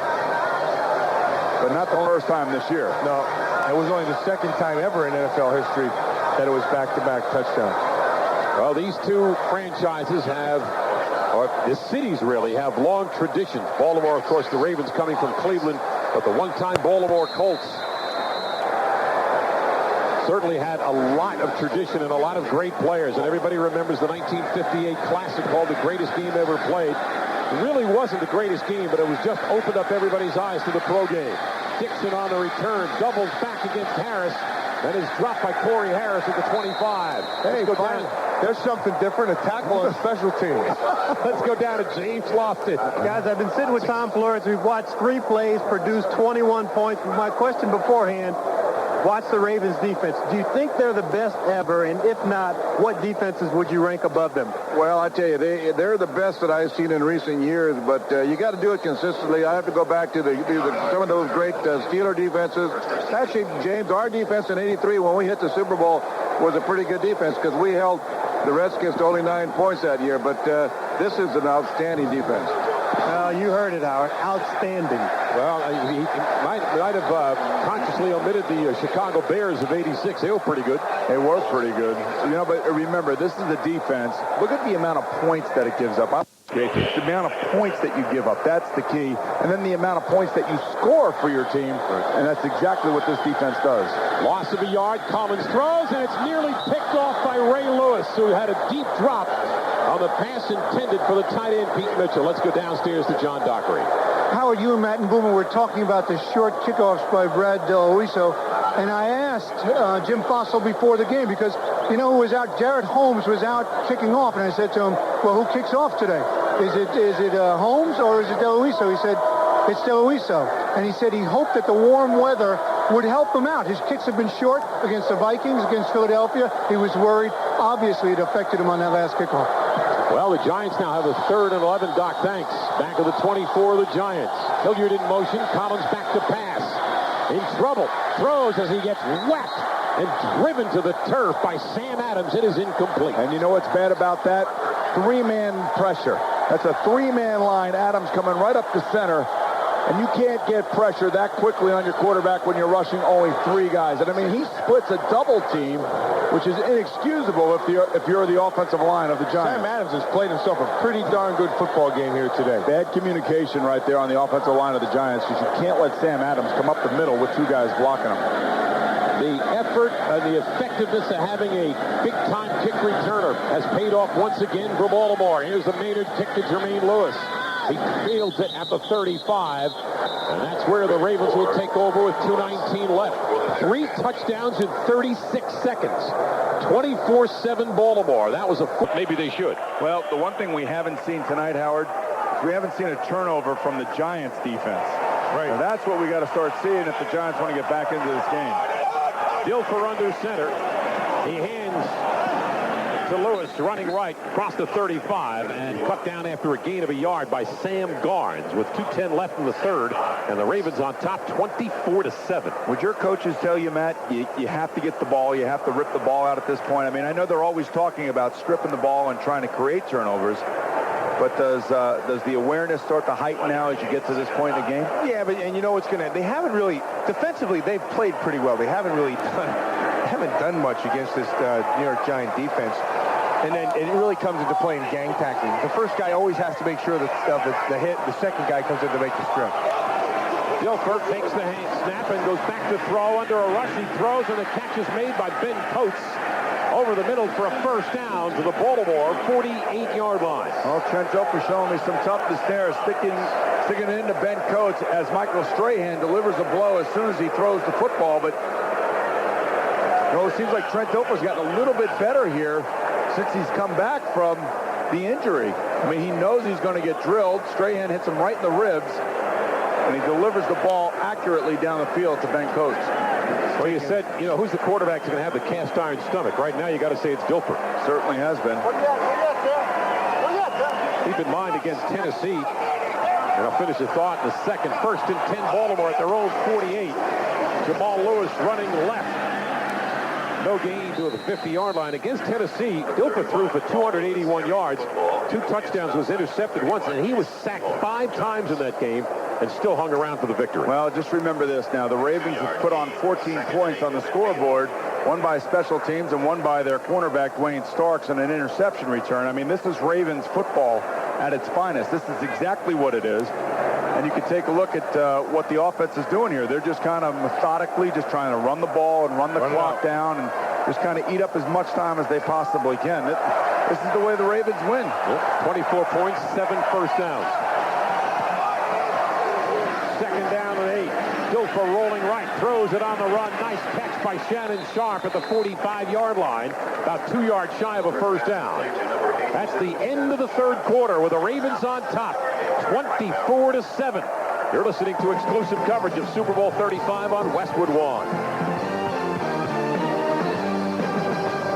Here's a special calling card you won't find hanging out at the checkout counter. It's the 3.9-cent Net2Phone Direct prepaid calling card. And with our auto recharge feature, it never runs out of time. That's as low as 3.9 cents with local access for all calls throughout the U.S. Pennies more internationally. And you're guaranteed up to 100 minutes free. Call 1-877-SO-SO-LOW for your 3.9-cent Net2Phone calling card. You'll save 24/7 at home or away with no hidden fees. Just 99 cents monthly for service, and payphone surcharges may apply. All for 3.9 cents a minute and 100 minutes free.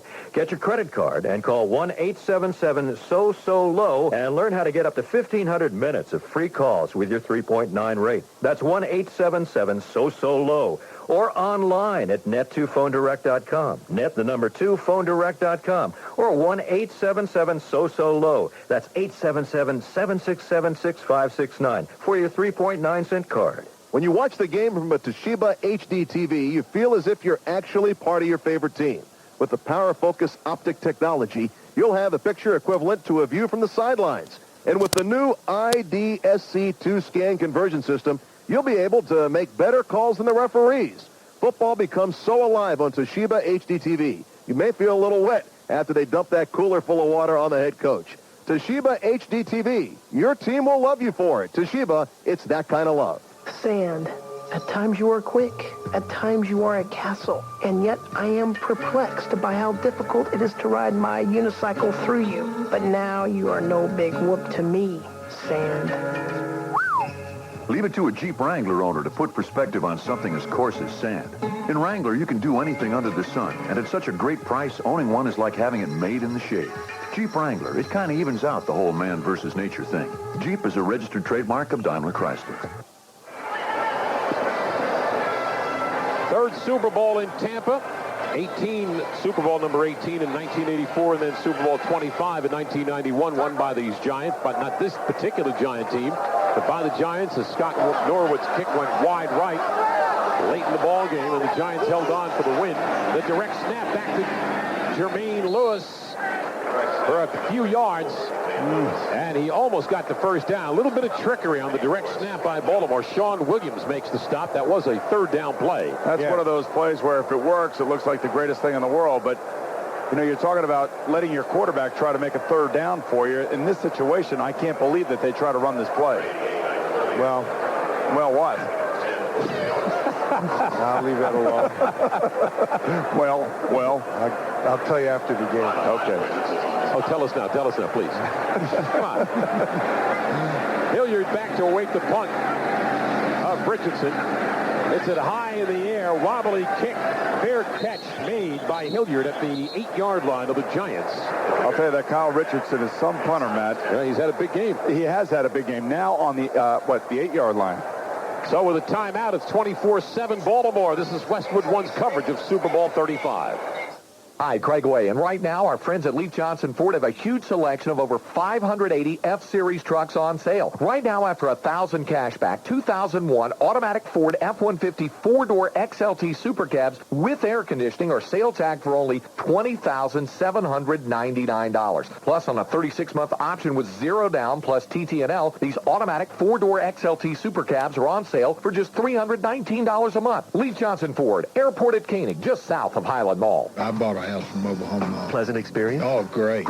As opposed to? A girl that I had worked with bought a manufactured house from a Mobile Home Mall competitor. And a year after she bought it, she was still trying to get in it. Not going to happen at Mobile Home Mall. You walk in down there, and right on the front wall, they got their big mission statement that says how they put their customers first and they do business the old-fashioned way. Mobile Home Mall. And they do what they say they're going to do. Be happy. Call 1-877-600-MALL.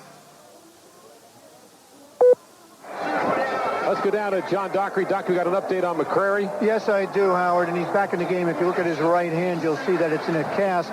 He actually broke his knuckle. They took him inside, found out it wasn't a compound fracture.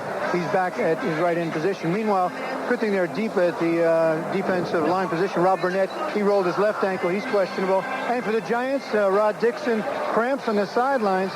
His return is questionable. Cramps? Well, cramps?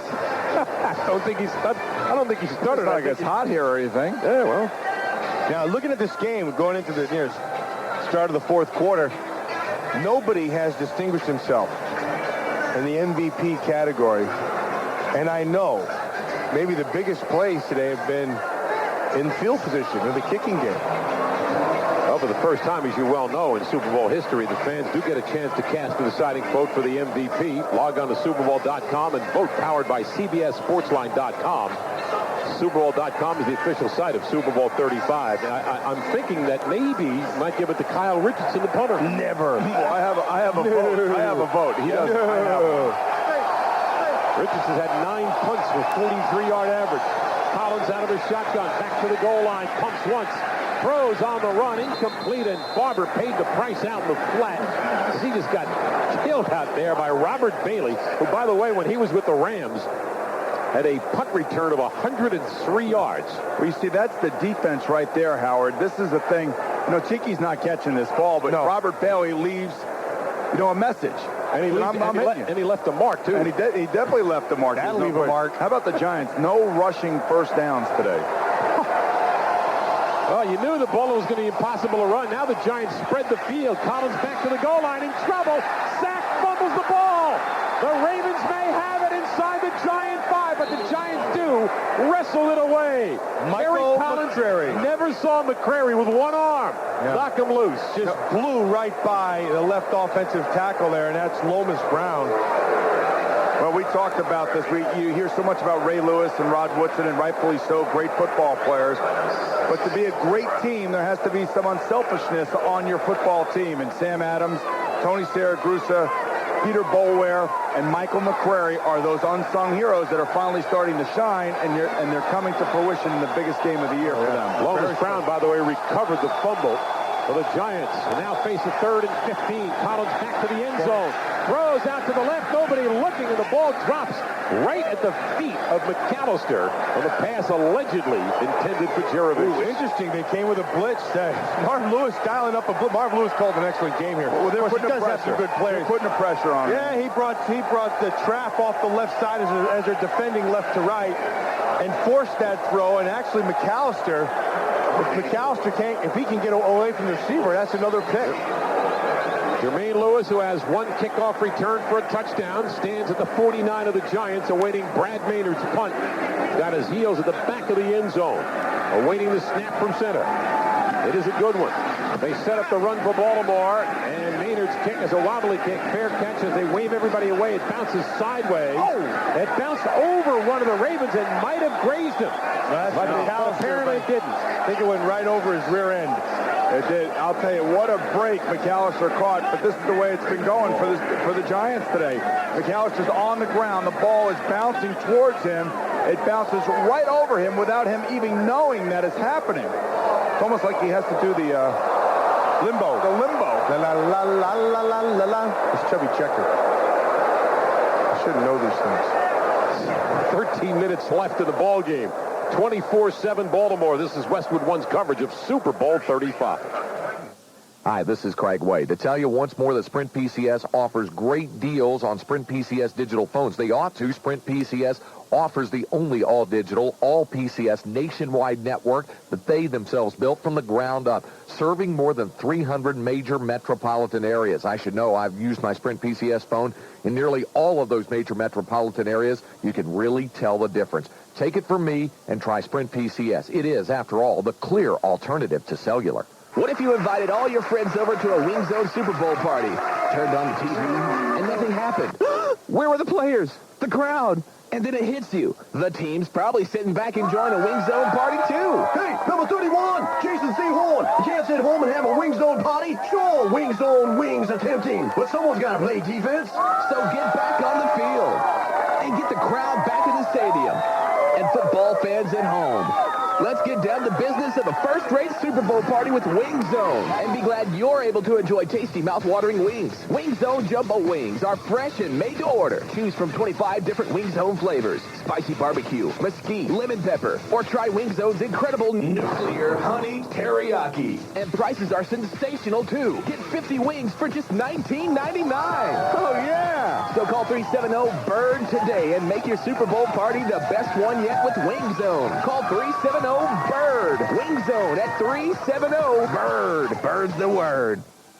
A reminder that for every touchdown scored inside the red zone tonight, Dodge will donate $500 to the March of Dimes Foundation. Think Dodge different. We should have $500 donated for every return for a touchdown tonight. We'd have some money. No red zone plays at all tonight. Forget touchdowns. No red zone plays, period. We'd even take $500 per first down. You wouldn't have that much. So the Ravens get great field position at the Giant 38. They already lead 24-7 with 2 minutes gone by in the fourth quarter. Dilfer hands off to Jamal Lewis for virtually no gain. Well, yesterday they announced the 7 finalists and the 7 inductees for Pro Football's Hall of Fame. One of them, Jack Youngblood, once played in a championship game and a Super Bowl with a broken leg. Well, there's a good class right there. Excellent class. My buddy from Penn State, Mike Munchak, in the Hall of Fame, well-deserved. Jackie Slater, well-deserved. Marv Levy. Marv Levy, one of the great all-time coaches. Many people thought that he might have been overshadowed by Bill Parcells, who did not get in. And, for probably all kinds of different reasons, many people think he's going to come back and coach. Nick Bonacani got in. Second down and 10. Giants blitz up the middle. Dilfer with a deep drop, throws over the middle, and on-time catch by Ben Coates down at the Giant 20-yard line, and a first down for Baltimore. Others getting in. Lynn Swann, of course, had the great career with the Pittsburgh Steelers. Ron Yary, 7-time Pro Bowler tackle out of Southern Cal, who played with the Vikings and the Rams. Jackie Slater, who played 20 years in the NFL. I mentioned Youngblood. Marv Levy, I saw him last night at the Taste of the NFL, a terrific job by the NFL and their festivities that go on all this week. They asked Marv when he found out. He said he didn't get the call at 11:30, 11:35, 11:40. Wife saw it on television. She was jumping up and down on the bed in their hotel room. First and 10, Baltimore at the Giant 21. Lewis, off left tackle to the 19-yard line. 24-7 Baltimore. They have had 2 returns for touchdowns, an interception return, a kickoff return. Ron Dixon for the Giants, a kickoff return. And all of that stuff happened in about a 36-second span. Baltimore has won 17 straight, by the way, when leading after 3 quarters. And their defense is so good. They're in pretty good shape right now. They are in very good shape. Totally in control of this football game. A couple of the attributes of the Baltimore Ravens. Great defense, no question about that. A great punter in Kyle Richardson, who really was pinning back the offense of the Giants continually throughout this football game. Patrick Johnson in motion. We're going to get a flag. You know who's played pretty well for these New York Giants today has been Michael Strahan. Yeah. Strahan's played well. Barrow's played well. Armstead's played well. You know, the other thing here, too, is when you think about the Ravens and the way they play. Encroachment, defense, 97, 5 yards. It's still second down. Many people have said that Trent Dilfer goes out on the field and doesn't try to lose the game as opposed to trying to win the game. And watching this team, and I've seen, 10 of their films this year, Matt, I think if you're the quarterback, that's probably the way you have to play. Yeah, why wouldn't you? I mean, it's got to be somewhat of a relief that you don't have to carry the whole team on your shoulders like most quarterbacks are asked to do. I mean, certainly Kerry Collins coming into this game had to do more for his team to win than Trent Dilfer did. Second down at about 3 at the Giant 14. Lewis straight ahead over the pile, about a yard shy of a first down. Well, the Ravens have been saying all year, they go over to their defensive coordinator, Marvin Lewis, how many points we need? How many points we have to score offensively? And you get about 14, it should be enough. 2 good coaches here, incidentally. Marvin Lewis will get his shot as a head coach, I believe, shortly, as will John Fox. John Fox, both defensive coordinators, both good coaches, both ready. One goes to Buffalo, one goes to Cleveland, possibly. That's what's being said. Now, whether or not that happens or not remains to be seen, but both these guys are ready to take the next step. Well, the job in Detroit's filled, I heard. That's what I've heard. First red zone play by either team. 3rd down and 2. They hand to Lewis into the heart of the line. First down inside the 5-yard line of the Giants. Sam Garnes may have just delayed the inevitable, as it is a first down for Baltimore at the Giant 3-yard line. You know, this is the other thing that happens to a team when you're playing the Ravens. You go 3 and out, you go 3 and out, you go 3 and out, you go 3 and out, and your defense spends an awful lot of time on the field. Yeah, you know, just got away with a nice hold there was Ben Coates on Ryan Phillips. And when you look at this, New York has had 10 possessions today, guys. On all of those 10 possessions, it's been 3 plays or less. 3 and out? Yep. On 10 possessions? Oh, 1 and out, too. Could be 1 and out. Yep. First and goal, Baltimore. The pitch to Lewis, trying to run wide to the corner. Looking, and he gets over the pylon for a touchdown as the ball comes loose, but apparently he crossed the goal line first. Sam Gash with a heck of a block, and Jamal Lewis gets his first Super Bowl touchdown. Jamal Lewis just decides he's not going to be stopped, lowers his shoulder, runs over Michael Barrow. Oh, that's awful close. Very, very close. He actually awful close. Michael Barrow and he collide, and then I believe it's Cornelius Griffith, who comes in and tries to clean up, and as Griffith gets there... Oh, that's a fumble. The ball... That is a fumble. Loose before... There you go. If it goes through the... They blew it. They blew a touchback. Yeah, they stopped the point after. Jerry Austin blew the whistle to stop the point after. Jim Fossil is probably going to want to challenge that touchdown. And he'd be right to do that. Well, Jim Fossil, as recently as, 1975, not that recently, but in 75, he was an air conditioner salesman, and he said he was miserable. And I don't know that he was more miserable then than he is right now. Well, now, that's going to happen. See, the ball came loose, and it was signaled touchdown. Yeah, but once they signal touchdown, you can't review it. Exactly. No. The recovery wouldn't matter. The Giants are challenging the call on the field of a touchdown. But you know who recovered it, though. Yeah, but it wouldn't matter. All right. Ismail recovered. Ismail did, see, but that won't matter. That would, because as soon as he puts his hands up, that stops the play, And so it won't make a difference who covered it. This will actually be a touchback. Getting another look at it. Jamal Lewis has the ball in his left hand. He gets a heck of a shot from Barrow. And then Griffin comes over. That's a fumble. Yep. That would is agree. A flat-out fumble. I would agree. Well, we have 8:45 left in the game, and the Ravens still have a command of this contest, 30-7. Even if I remember this properly, once he puts his hands in the air, that's like a whistle. Right. And so if it's like a whistle, both teams have to have the same and equal opportunity to get to the football. Even if Qadri Ismail comes over and gets the recovery because the hands go up, that's going to be a touchback.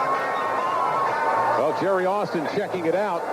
By the way, everybody who listens to us on Monday Night Football during the regular year realizes that this is Matt Millen's final broadcast for Westwood One and CBS Radio Sports. We will certainly miss Matt and wish him nothing but the best of success. I can't wait to do a Detroit Lions game so I can second-guess every move he's made. Neither can I. I can't wait either for another reason. What did he do that for? Who the hell's running this team? The other thing, the other thing he said that when he said, and I've got it on tape, he said that when we go in there to do a Monday night game, he's kicking network television out and putting him in our booth, and we're going to get the network television booth. So you better do that, buddy. Oh, absolutely. Okay. I know one thing. You'll eat good when you're in Detroit. I know we will. We'll have hamburgers. We'll have all kinds of steaks, ribs. So, and Al Rosenberg, who's one of our top flight engineers, actually is the engineer for the Detroit Lions. So all game long, Al's been sucking up to Matt. I mean, it's actually embarrassing. Just to make sure he keeps his job. That's all. Matt's cleaning the house. We're giving him a bump. As we sit here and we wait for Jerry Austin, he's over there looking at the coach's challenge, trying to determine whether or not, in fact, Jamal Lewis fumbled the football as he crossed the goal line.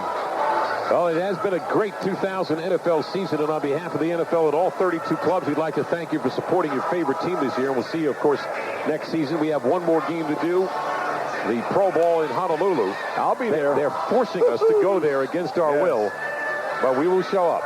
Your daughter's here today, Boomer? Yeah, Sydney's with me today. Got her last week. Sydney's with me today. Hi, Sid. How you doing? Okay. You know what's funny? We walk into the stadium, and on the big screens up ahead, she sees her brother. All right, here's Jerry Austin. Tell us about it. After reviewing the play, the call stands as made on the field. Touchdown. Bad call. I think it's a bad call. I do too. Timeout. It's unanimous. But remember, it stands up. Remember this. There has to be clear evidence to overturn the call. He might see this as being unsure about it.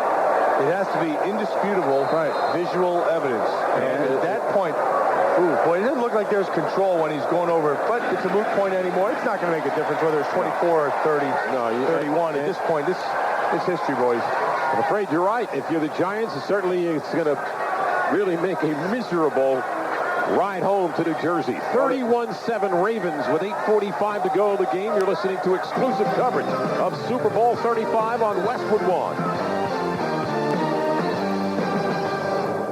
Watch the ripples change the size, but never leave the stream. In today's net economy, companies are struggling to change, struggling with the complexities of e-business, with making intranets, extranets, and the internet work together across any platform, simply and securely. Well, now they can. With Net Services software from Novell, they can all work together as one net. Novell, the power to change. It surrounds you with a safety cage body structure. It cushions you with head impact protection and front airbags that deploy at different levels depending on conditions. It offers you available supplemental side airbags. It pre-tensions your seatbelts to help disperse impact energy. The all-new Dodge Caravan. Different. It's not a minivan. It's a mini vault. P.S. Always wear your seatbelts. And remember, the back seat is the best place for children under 12. Drivers face many distractions in the car. Don't let your wireless phone be one of them. Before using your wireless phone while driving, ask yourself, will this call distract me from my first responsibility to drive safely? Also, use your phone's hands-free option. Remember, state laws prohibit distracted driving. The wireless phone industry reminds you to drive safely. Safety, your most important call. Visit www.driveresponsibly.org. 6 plays, 38 yards, a 17-yard touchdown, a 17-yard pass, rather. Dilford, the coach, set up the touchdown of Jamal Lewis of 3 yards and a score. We go down. Guys, you'll never see the officials high-fiving after a play, but it got almost as close. Tony Viteri, the head linesman who made that call, after they went under the hood and counseled, the field judge came over to Tony, kind of said, nice going. Good call. That's about as close as they get. You're exactly right, James. And here's something else that's about as close as it gets. I was just handed a Super Bowl 35 most valuable player ballot, and I'm not so sure who the heck to put on here. I couldn't tell you. There's nobody really who stood out in this game. Ron Dixon fields the kickoff at the 11-yard line. He's had 1 return for a touchdown. He's across the 20, 25 to the 30, tries to get outside, fumbles the ball, and the Ravens have recovered it at the 35 of the Giants. Stick a fork in them, boys. This one's done. You know, Britney Spears, maybe I should vote for her. Robert Bailey recovers the fumble by Ron Dixon. Then with 8.5 to play in the game, the Ravens are starting to celebrate. They lead it 31-7. You're listening to exclusive coverage of Super Bowl 35 on Westwood One. How does the Rubbermaid storage shed compare to an untreated wooden shed? Well, this is a baseball bat striking the Rubbermaid shed. A bat striking the wood shed. Termites tasting the Rubbermaid shed. Termites tasting the wood shed. Your teenage son backing into the Rubbermaid shed. Backing into the wood shed. Remember, if it doesn't say Rubbermaid, it's not worth it. New extra-strength Rolaids profiles superfan Tom Dolan. Baseball, it's about pacing yourself. Amateurs, after the first inning, they give out. Me, I work up to it. First inning hot dogs, second inning cheese fries, third chili dogs. By the 7th inning stretch, it's new Rolaids. Extra strength. New extra-strength Rolaids with even more acid-neutralizing power to wipe out heartburn fast. New extra-strength Rolaids starts working in less than 10 seconds. R-O-L-A-I-D-S spells relief. Use as directed. 8th inning, bratwurst. Is your job getting in the way of your love of sports? Imagine, you could be spending the afternoon at a favorite athletic event. Instead, you're stuck at your desk making a living. But not if you have Arch Webster 100 wireless email service and the Motorola T900 communicator. It lets you read and reply to all your business emails from anywhere in the U.S., especially a nice warm stadium seat. Call Arch at 1-866-ARCH-123. That's 1-866-ARCH-123. It's been a great 2000 NFL season, and on behalf of the NFL and all 32 clubs, we'd like to thank you for supporting your favorite team this year. See you again next season. Well, Baltimore gave up 16 points in 3 playoff games. Counting today is 23 points in 4 playoff games. And their defense, which has been put to the test, once again has proven that they are the real deal. 1st and 10, Baltimore at the Giant 34 following the 5th turnover by the Giants. Lewis straight ahead to the 30, breaks the tackle. Sehorn finally drags him down at the 20-yard line. And Jamal Lewis closing in on 100 yards for the day. Well, this is the part of the game now where the defense just is selling out. They've been on the field, it seems like, the entire second half. Going to be very difficult to tackle Jamal Lewis as he comes flying through the middle of the pack of the defense. Legs churning. This is exactly what you're talking about, Matt. Sure. This is the best part of his game. Straight ahead, downhill. And this part of the game is where a great running back takes over. Well, he's got 25 carries for 95 yards and the 1 touchdown. Starting to emerge as a big-time back, the rookie from Tennessee, who had a huge year with over 1,300 yards. Trying to add to it again. Breaks a tackle to the 20. Puts his shoulder down. Pops another Giant loose at the 18-yard line before Sean Williams makes the stop. Jamal Lewis had 1,364 yards, second best amongst rookies to Denver's Mike Anderson. It was a great story this year. Oh, it was a fantastic story, but this Jamal Lewis is... He got a slow start, don't forget, because he was coming off a dislocated elbow at the start of the season. He had in a scrimmage against the Redskins. And then he came on strong. His style, though, is really a function of the offensive line. And it's more to the side of the offensive line being physical. And the more he goes, the better he gets. Well, Lewis is starting to lay claim, perhaps, to the MVP of the game. Chuck Evans in the game at fullback. He gets the carry, but I think they stopped the play. There's a fumble at the snap there, it looked like, Howard. Dilfer, you're right. Maybe that was the other game you were looking at. That could be. You know, you start talking about... I'm trying to find a better one. Start talking about the MVPs booming, and we were talking about that in the commercial and also in the last segment, but I think the point is defensively, both these teams have been strong. Nobody really has stood out. Nobody's really identified themselves as a guy who stood above everybody else. Neither offense, that's for sure. When you look there was a turning point. Right, and then the turning point was the interception by Dwayne Starks, and he read perfectly the play that Monty Toomer was trying to run and stepped right in front of him and took it back for a touchdown. Lewis straight ahead for a couple of yards. 6 minutes left in the game. Baltimore on top 31-7. The Ravens, who were named after one of Edgar Allan Poe's or his most famous book, The Raven. Well, you know, you were talking about how it was going to be a long ride back to the Meadowlands for the Giants, and unfortunately for myself and my teammates in Cincinnati in Super Bowl 23, we lost the game, and it takes you months to get over this, and I'm sure Kerry Collins is going to have nightmares. He'll sleep for about 45 minutes, wake up, sleep for about 45 minutes, wake up again, and that's going to go on for a couple weeks. Stover for a 35-yard field goal try, and he delivers it, so the Ravens increase their lead to 34-7 with 5:28 left in the game. A break in the action. You're listening to exclusive coverage of Super Bowl 35 on Westwood One.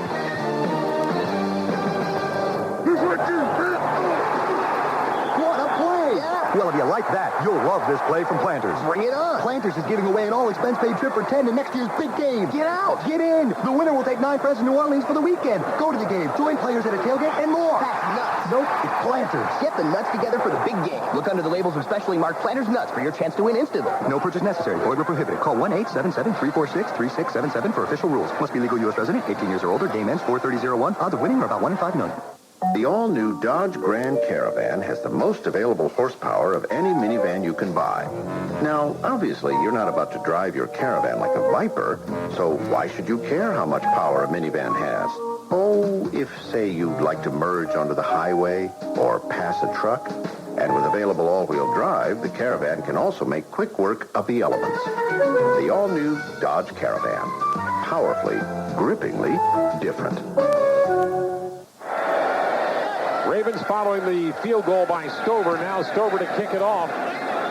Heading over to the far sideline. And it is picked up by Damon Washington at the 5. Running up the right to the 20. And gets spilled at about the 23-yard line. Jamal Lewis with 101 rushing yards.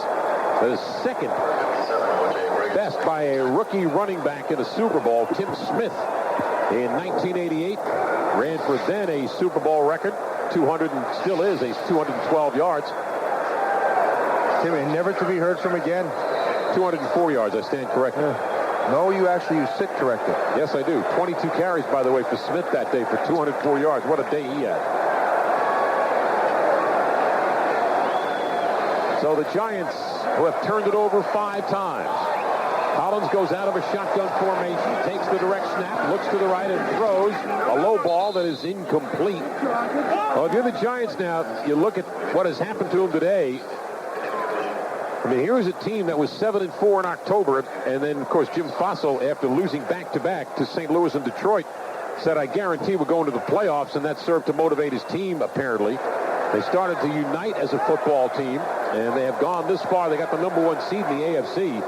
They have succumbed to an outstanding defensive performance by Baltimore. Well, I think, you know, what happens when you play against a defense like this is a quarterback, you speed up your decision-making, and Terry never really got a chance to settle down. Collins throws it on the run, and the ball goes through the hands of Mike Hilliard. Hilliard had the big game 2 weeks ago against Minnesota with 10 receptions, and he has been held in check today by the Baltimore secondary. Well, everybody's been held in check. Yeah, we talked about that at the start. We knew this wasn't going to be the same kind of thing. Minnesota's defense just never showed up. But this game here, you knew that this Raven defense was going to be tough. But again, he had opportunities, and he never slowed himself down. He started eyeballing things. He just did not play well. We said at the start of the game that how he handled pressure, which quarterback handled pressure the best would win. And Trent Dilfer made a couple of throws early. Really, his 10 points was all they needed. Collins takes the snap. Chase dishes it off to Tiki Barber, who's tripped up across the 25. 4:55 left in the ball game. The Ravens have already put this one away. They're ahead 34-7. A reminder to stay tuned for the Novell post-game report with Tommy Tighe. He'll recap all the highlights. We'll hear from both locker rooms. That's coming up after the game, brought to you by Novell, the power to change. Well, the will is a source of power that exists inside everyone, and today the will of the Ravens was just too much. And they did what they had to do. Their defense just clamped down on the Giants early. So much for distractions. Play well. So much for distractions. Yeah, right. That's a good point. Flag is down. Jermaine Lewis from the 45 stopped to the 50 and then just dances out of bounds at the Giant 48-yard line. But there was a flag on the play. I mean, all week long, everybody was wondering, would the distractions of the early press conferences of the Ravens, infect their mind anyway and take them away from the game. And the one thing about the Ravens defense that you can sense when you're around them and you see them. Holding during the kick. Number 21 of the receiving team, 10 yards, first down. No, Matt, and I don't know if you sense this. I do, certainly. The more turmoil, it seems like the better they are, the more thuggery there is. You know what I'm saying? Yeah, you know what happens, though? You and Oakland A's mentality. We were talking about this earlier in the day. Is all that talk and all that stuff, it only matters after the fact. Right. And we talked about that just this afternoon when we were speaking to some of the affiliates. And now that the game's over, at the 4:10 mark at 34-7, you say, you know what, they prepared themselves. They were ready. They were confident in all those things, but the reality of it is it doesn't matter until you play. That's exactly right. None of it matters. Tony Banks is now in to mop it up. The Trent Dilfer on the Ravens, and Priest Holmes in at running back. You tell they got a new running back. He's got a clean uniform. He takes the handoff. Holmes across the 30 to the 35-yard line. There have been 3 teams that have gone without an offensive touchdown in a Super Bowl. Most recently, and you'd have to go back a ways, Super Bowl 9, Pittsburgh beat Minnesota 16-6. A blocked punt recovery in the end zone was the only touchdown for Minnesota. Well, the interesting thing in watching the way that the Ravens win games, I mean, this is the recipe for them the entire season, especially the last 6 or 7 games, where they just had enough offense to put some points on the board, and then their defense just clamped down and scored points for them, as did their special teams. Priest Holmes running left, slowed up at about the 37-yard line. But, the Giants, now that they have finished first in their division, the schedule's going to be harder next year. Brutal. It's not going to be easy for them next year. Well, the only good thing is that they're still in the NFC East. We have 2 teams, the Cowboys and the Cardinals, that seem like they're going to be in rebuilding phases again. Yeah, but you know that Philadelphia is going to be good. They'll be good. Washington, you'd have to think, was going to, they had enough talent to be better than they were. It didn't work out this year, but you have to believe that they're going to be a team that they'll have to contend with. Kip Vickers is in the game at left guard for Baltimore. Spencer Fowler is in at left tackle for Jonathan Ogden. And Holmes is dragged down by Keith Hamilton in the backfield. So it's 3 and out for Baltimore, but all they want this thing to do is get over with. 2.5 to play. The only thing better than a down-to-the-wire Super Bowl is down-to-your modem highlights and exclusive photos from the game. Check out SuperBowl.com, the official site of Super Bowl 35, powered by CBSSportsline.com. Well, you saw that this one run down to the 2-minute warning right here, boys. Well, you can say what you want about Trent Dilfer, and certainly I've had my opportunity to kind of pick him apart a little bit today because of some of the missed throws. But, how must he feel being in this stadium, in this city? And he is walking away, my friends, with one of those very rare pieces of jewelry, a Super Bowl ring that we all wish we could have had as we play this game as well. Yep. 2 minutes remaining in the game. 34-7 Baltimore. You're listening to exclusive coverage of Super Bowl 35 on Westwood Lawn. Quality care service at Ford, Lincoln, and Mercury dealerships doesn't end on the weekend. Saturday hours make it easy to get the service your vehicle needs and the convenience you want. Come in for great deals like a Motorcraft Tested Tough battery, just $59.95, with an 18-month free replacement period. The right people, the right parts, and always the right prices. That's quality care on Saturdays, too. MSRP with exchange. Installation and taxes extra. See Service Advisor for service hours, price details, and a copy of the limited warranty. Offer expires 3/18/2001. Toshiba Digital Home Media is always there for you. When your team is winning, Toshiba HD TV provides power focus optic technology so you can celebrate in front of the clearest picture imaginable. And when your team is losing by 40 points, Toshiba DVD is there for you with precision filtering when you turn off the game and decide to put on your favorite movie. If only everyone could be as caring as Toshiba, what a wonderful world this would be. Toshiba, HD TV, and DVD. It's that kind of love. Big Blue has discovered the magic of playing in New Jersey. Shouldn't you? Stroll along white sand beaches, feel like a pro, or catch the excitement of Atlantic City by night. Just make sure to leave time for some world-class shopping and five-star dining. New Jersey, it's your ticket to the perfect vacation. For your free travel guide, call 1-800-VISIT-NJ, extension 1944. That's 1-800-VISIT-NJ. New Jersey and you, perfect together. How does America get back to business? Taking care of business. At Office Depot, you'll find everything your business needs to start the new year. From files to folders, boxes to binders, cabinets to copy paper. Nobody sells more office products to more businesses than Office Depot. So whether you visit our store, shop online, or order by phone, you'll find guaranteed low prices every day on everything you need to succeed. Office Depot, official sponsor of the 2002 U.S. Olympic team.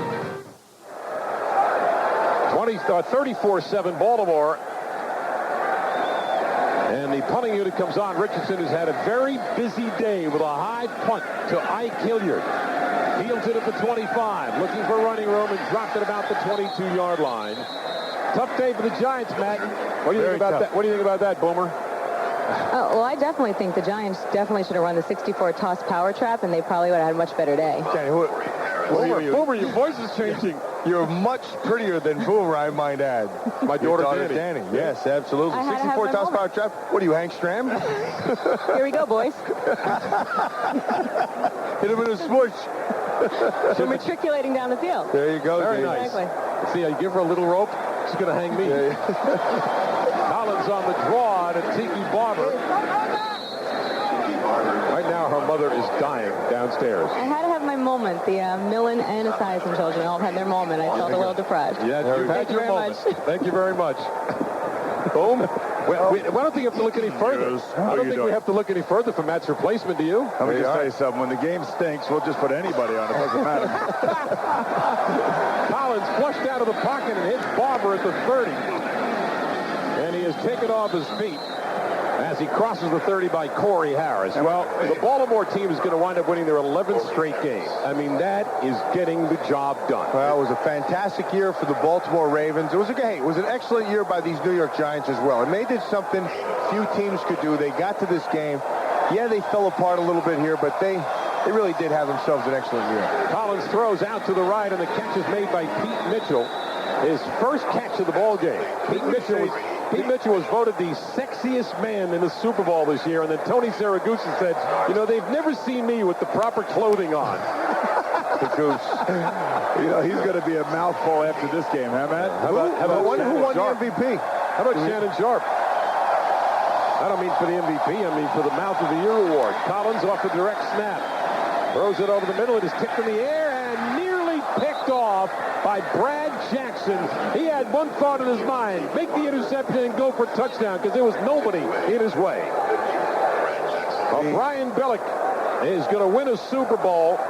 He was criticized earlier in the week for his stance on the whole Ray Lewis situation, but one cannot take away from what the Ravens have accomplished this year. And Ray Lewis apparently was called the MVP. I think I heard right. They called Ray Lewis the MVP. They did call the MVP. I disagree with that. I disagree with it too. Sam Adams played more effectively up front than did Ray Lewis. Collins throws out to the right and is nearly picked off in the secondary by Dwayne Stark. 16 seconds left in the game. 34-7 Baltimore. Largest margin of victory since Dallas beat Buffalo. 52-17 in Super Bowl 27. And our colleague James Lofton played in that, one of the 3 Super Bowls James played in. Dockery played in Super Bowl 3. Millen played in 4 of them. Boomer Esiason in Super Bowl 23. So between the 5 of us, we have played in 9 Super Bowls. Well, if Ray Lewis is the defensive between MVP, the 5 of us, we have played in. I heard you 9 Super Bowls. I heard it. You heard it. You ignored it. Move on. You know, if Ray Lewis is the defensive, if he is the MVP, he's the 6th defensive MVP. There he is, 6th defensive MVP. Boy, has this guy come full. Chuck Howley, Jake Scott, Randy White, Richard Dent, and Larry Brown. And now add Ray Lewis. And remember, this time last year, Ray Lewis found himself in an awful lot of trouble down in Atlanta. A double murder charge, and he fought his way back. Was basically no question he's a great player. I will never question him as a player on the football field without the best, one of the best, and could be one of the best ever. If he stays Barber on the carry. I'm not sure he's got enough. Doesn't make any difference. Silver Boys, this game is they still show 3 seconds on the clock. They haven't run it off yet, but they should. Well, this one has been over for a while. Now they do. 34-7 Baltimore. And a fitting end for a game where you try to run the ball to get a first down, and you can't even do that. And the Raven defense shows itself again. I wonder if the total yards were for today for the New York Giants and also for the Baltimore Ravens, because I guarantee they're both are under 300 yards, which is excellent defense. Well, it was what Art Modell got himself a Super Bowl win finally. Well, it's not going to be a popular decision in Cleveland. No, it's not. But he is a hero in Baltimore. You know, when the Colts left, when the Irsays moved the Colts, that was a city that had a very proud history that has now found themselves with a Super Bowl. And Brian Billick and these guys deserve a lot of credit. And total yards for Baltimore, 245. And for the New York Giants, 146. Brutal. Art Modell in his 40th year in the National Football League. His first Super Bowl appearance. The 1964 Cleveland Browns, by the way, beat Baltimore for the World Championship. That's before they called it Super Bowl, obviously. But the Mara family, they've been involved in the NFL since 1925. Let's go down with one of the winners, and James Lofton. James? Well, guys, I'm with Qadri Ishmael, one of the star receivers for the Ravens. Everybody talked about defense, but it looked like you guys played some pretty good offense today. Man, we wanted to go out there and show them all we got to do is go out there and play our style. And we know we can come up with some points. We know we can help our team win. All that nonsense about our defense only, we all had to do is just stay composed and stay together as a team, and that's what we did. Now, early in the ball game, we got to talk to Rondé Barber, Tiki's twin brother. Is your brother here today? My brother's here today. I had a chance to talk with him earlier on before the game, and he just encouraged me, and it's a great, great feeling. Now the Ismail family not only has a national championship from the NCAA, but we also have a world championship from the NFL. So which finger are you going to put that thing on? Well, I'm debating. I know I have some crooked fingers from catching some tough passes, but I'm debating on whether or not I want to put it on my ring finger on my right hand or my middle finger on my right hand. I don't know. We'll have to see. Wherever you put it, it's going to look awfully good. John Dockery, you know a little bit about Super Bowl rings. Yes, I do know a little bit about Super Bowl rings. I'm with the man who gets his first Super Bowl ring after 14 years, Rod Woodson. What's it like? Oh, it's a wonderful feeling, you know. It's hard to put it into words. You know, you're the best team in the National Football League this year. Everything, all your goals you set at the beginning of the football season, they got accomplished. I mean, you just can't say enough, man. I mean, it hasn't set in yet. I think it's going to be a couple days before it all sets in. What turned this season around? Was it the change at quarterback in mid-year? I think a little everything, you know. I think the change of quarterback. I think fighting through the 3-game losing streak that we had. You know, fighting through the 20-some quarters, our offense had not scoring. We stuck together. We never pulled apart. I mean, this is the ultimate team sport, and we played a good football team there. Good game today. What makes this defense so good? And speed, belief. We have a belief that we can shut anybody out. We went out there, and I think they didn't score on the defense. I mean, it's 34-7. We played well. I mean, Marvin's done a wonderful job, but we got with our coaching staff and all the good players we have on the football team, flying around having some fun, only good things can happen. Rod Woodson, congratulations. James Lofton, well, I'm here with Trent Dilfer. Trent, you came out slinging right in the first half. A lot of passes, touchdown pass to Stokely earlier. How does it feel now? I don't know. I've never felt anything this good. You know, we expected to do this, but I think the most gratifying thing is looking before the game in the eyes of my teammates in the locker room, and then looking back, and we just knew. We knew we were the best football team in football. We knew we were a group of guys that would die for one another, and I think that's what it's all about. You and I talked before the ball game. You had been released by the Buccaneers in March, didn't know what your future was going to hold. Could you have imagined a better script? No, but the last month I've meditated on a verse in the Bible. Everything's possible for him who believes.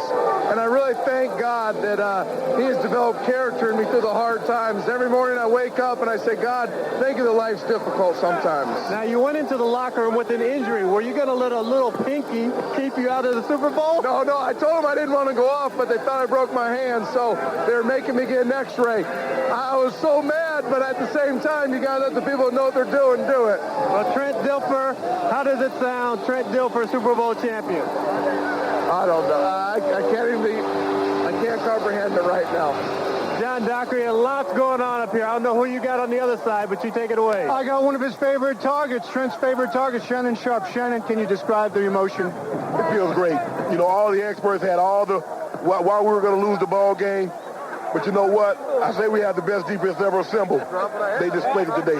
Now, there's no doubt in anybody's mind. That is the best 11 guys ever assembled. Whoa. Third Super Bowl in 4 years for you. Can you compare them, describe it? No, I can't compare them because the first one was great. But I think this was better because no one gave us a chance. We came out of nowhere. The only people that believed was those people in the locker room. And we stuck together, no animosity. We don't care who gets the credit. All we care about is wins, and we won today. Congratulations, Shannon Sharp. Now back upstairs. All right, Doc. Well, let's join the celebration on the field. Before we do that, join Commissioner Paul Tagliabue. Matt, you've been part of 4 Super Bowl champions, and you know what it takes to dedicate yourself for a season. And before we do that, let's go down to the Commissioner Paul Tagliabue as he presents the Vince Lombardi Trophy to Art Modell. Over a strong Giants team. We congratulate you. We congratulate all of your players and Coach Billick and his staff, your whole organization for bringing this Super Bowl championship back to Baltimore and to Baltimore's great fans for the first time in 3 decades. Congratulations.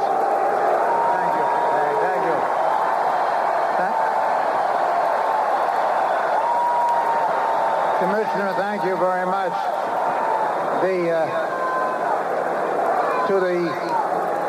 To the people in Baltimore City, to the people in Baltimore County, and to the state of Maryland, this belongs to you.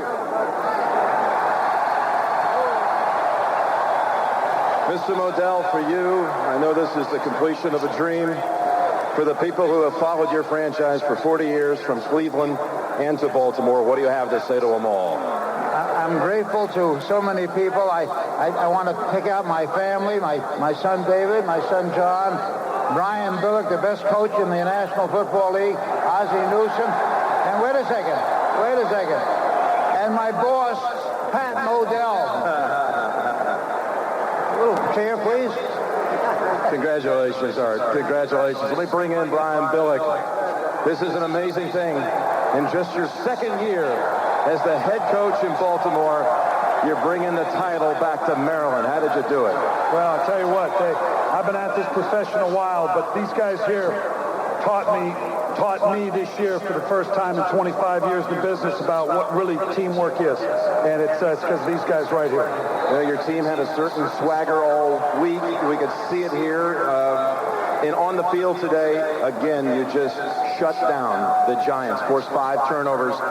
Tell me, does this validate your defense maybe as the best in the history of the National Football League? I'm biased, but who cares? Someone tell me they're not. I'll argue it to the death. Congratulations, Brian. And here, ladies and gentlemen, is the most valuable player of Super Bowl 35, voted on by... All right, let's go to John Dockery. Thank you, Howard. I'm with Jermaine Lewis. And Jermaine, congratulations. What does a win like this mean to the Baltimore Ravens? I mean, it's great. All our hard work is paying off for us.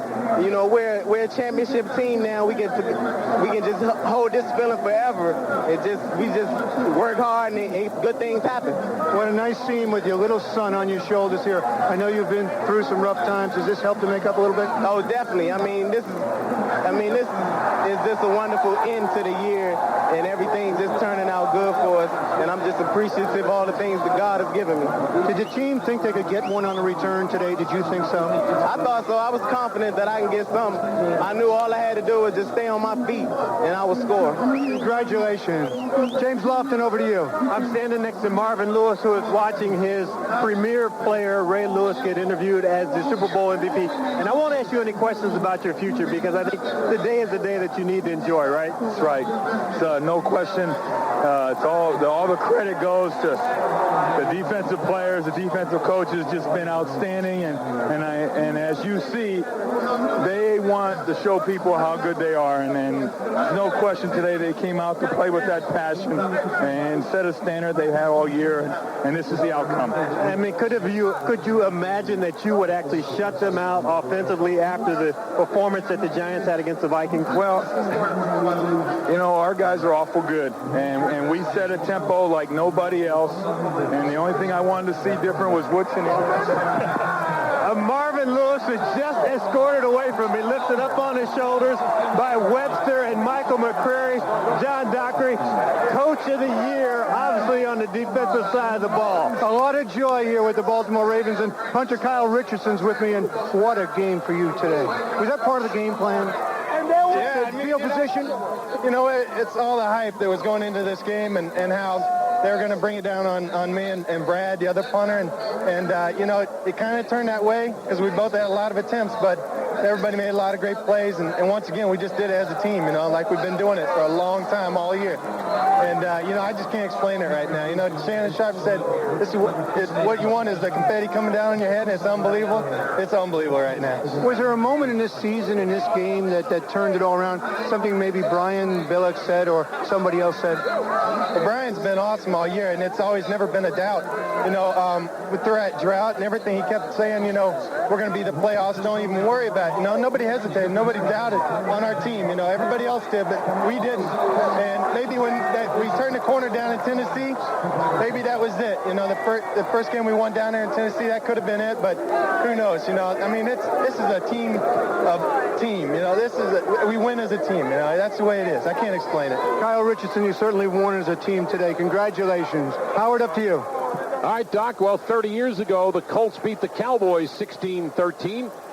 And it was Jim O'Brien who delivered the winning field goal 5 seconds left in the contest, as then the Baltimore Colts beat the Dallas Cowboys by 3. This Baltimore Raven team didn't want it to be this close, and their special teams and their defense just dominated the Giants 34-7.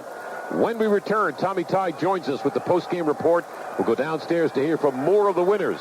You're listening to exclusive coverage of Super Bowl 35 on Westwood One. Hi, Boomer Esiason here. Do you want to go to Hawaii for the final game of the football season? Well, be sure to check out the auctions for the Boomer Esiason Foundation on Yahoo Auctions. You'll be able to bid for an opportunity to come to the All-Star Game in Honolulu. Seeds go to help fight cystic fibrosis through my foundation. See a great game and help a really wonderful cause. Start bidding at Yahoo Auctions right now. Hey, football fans, do you like to watch the most exciting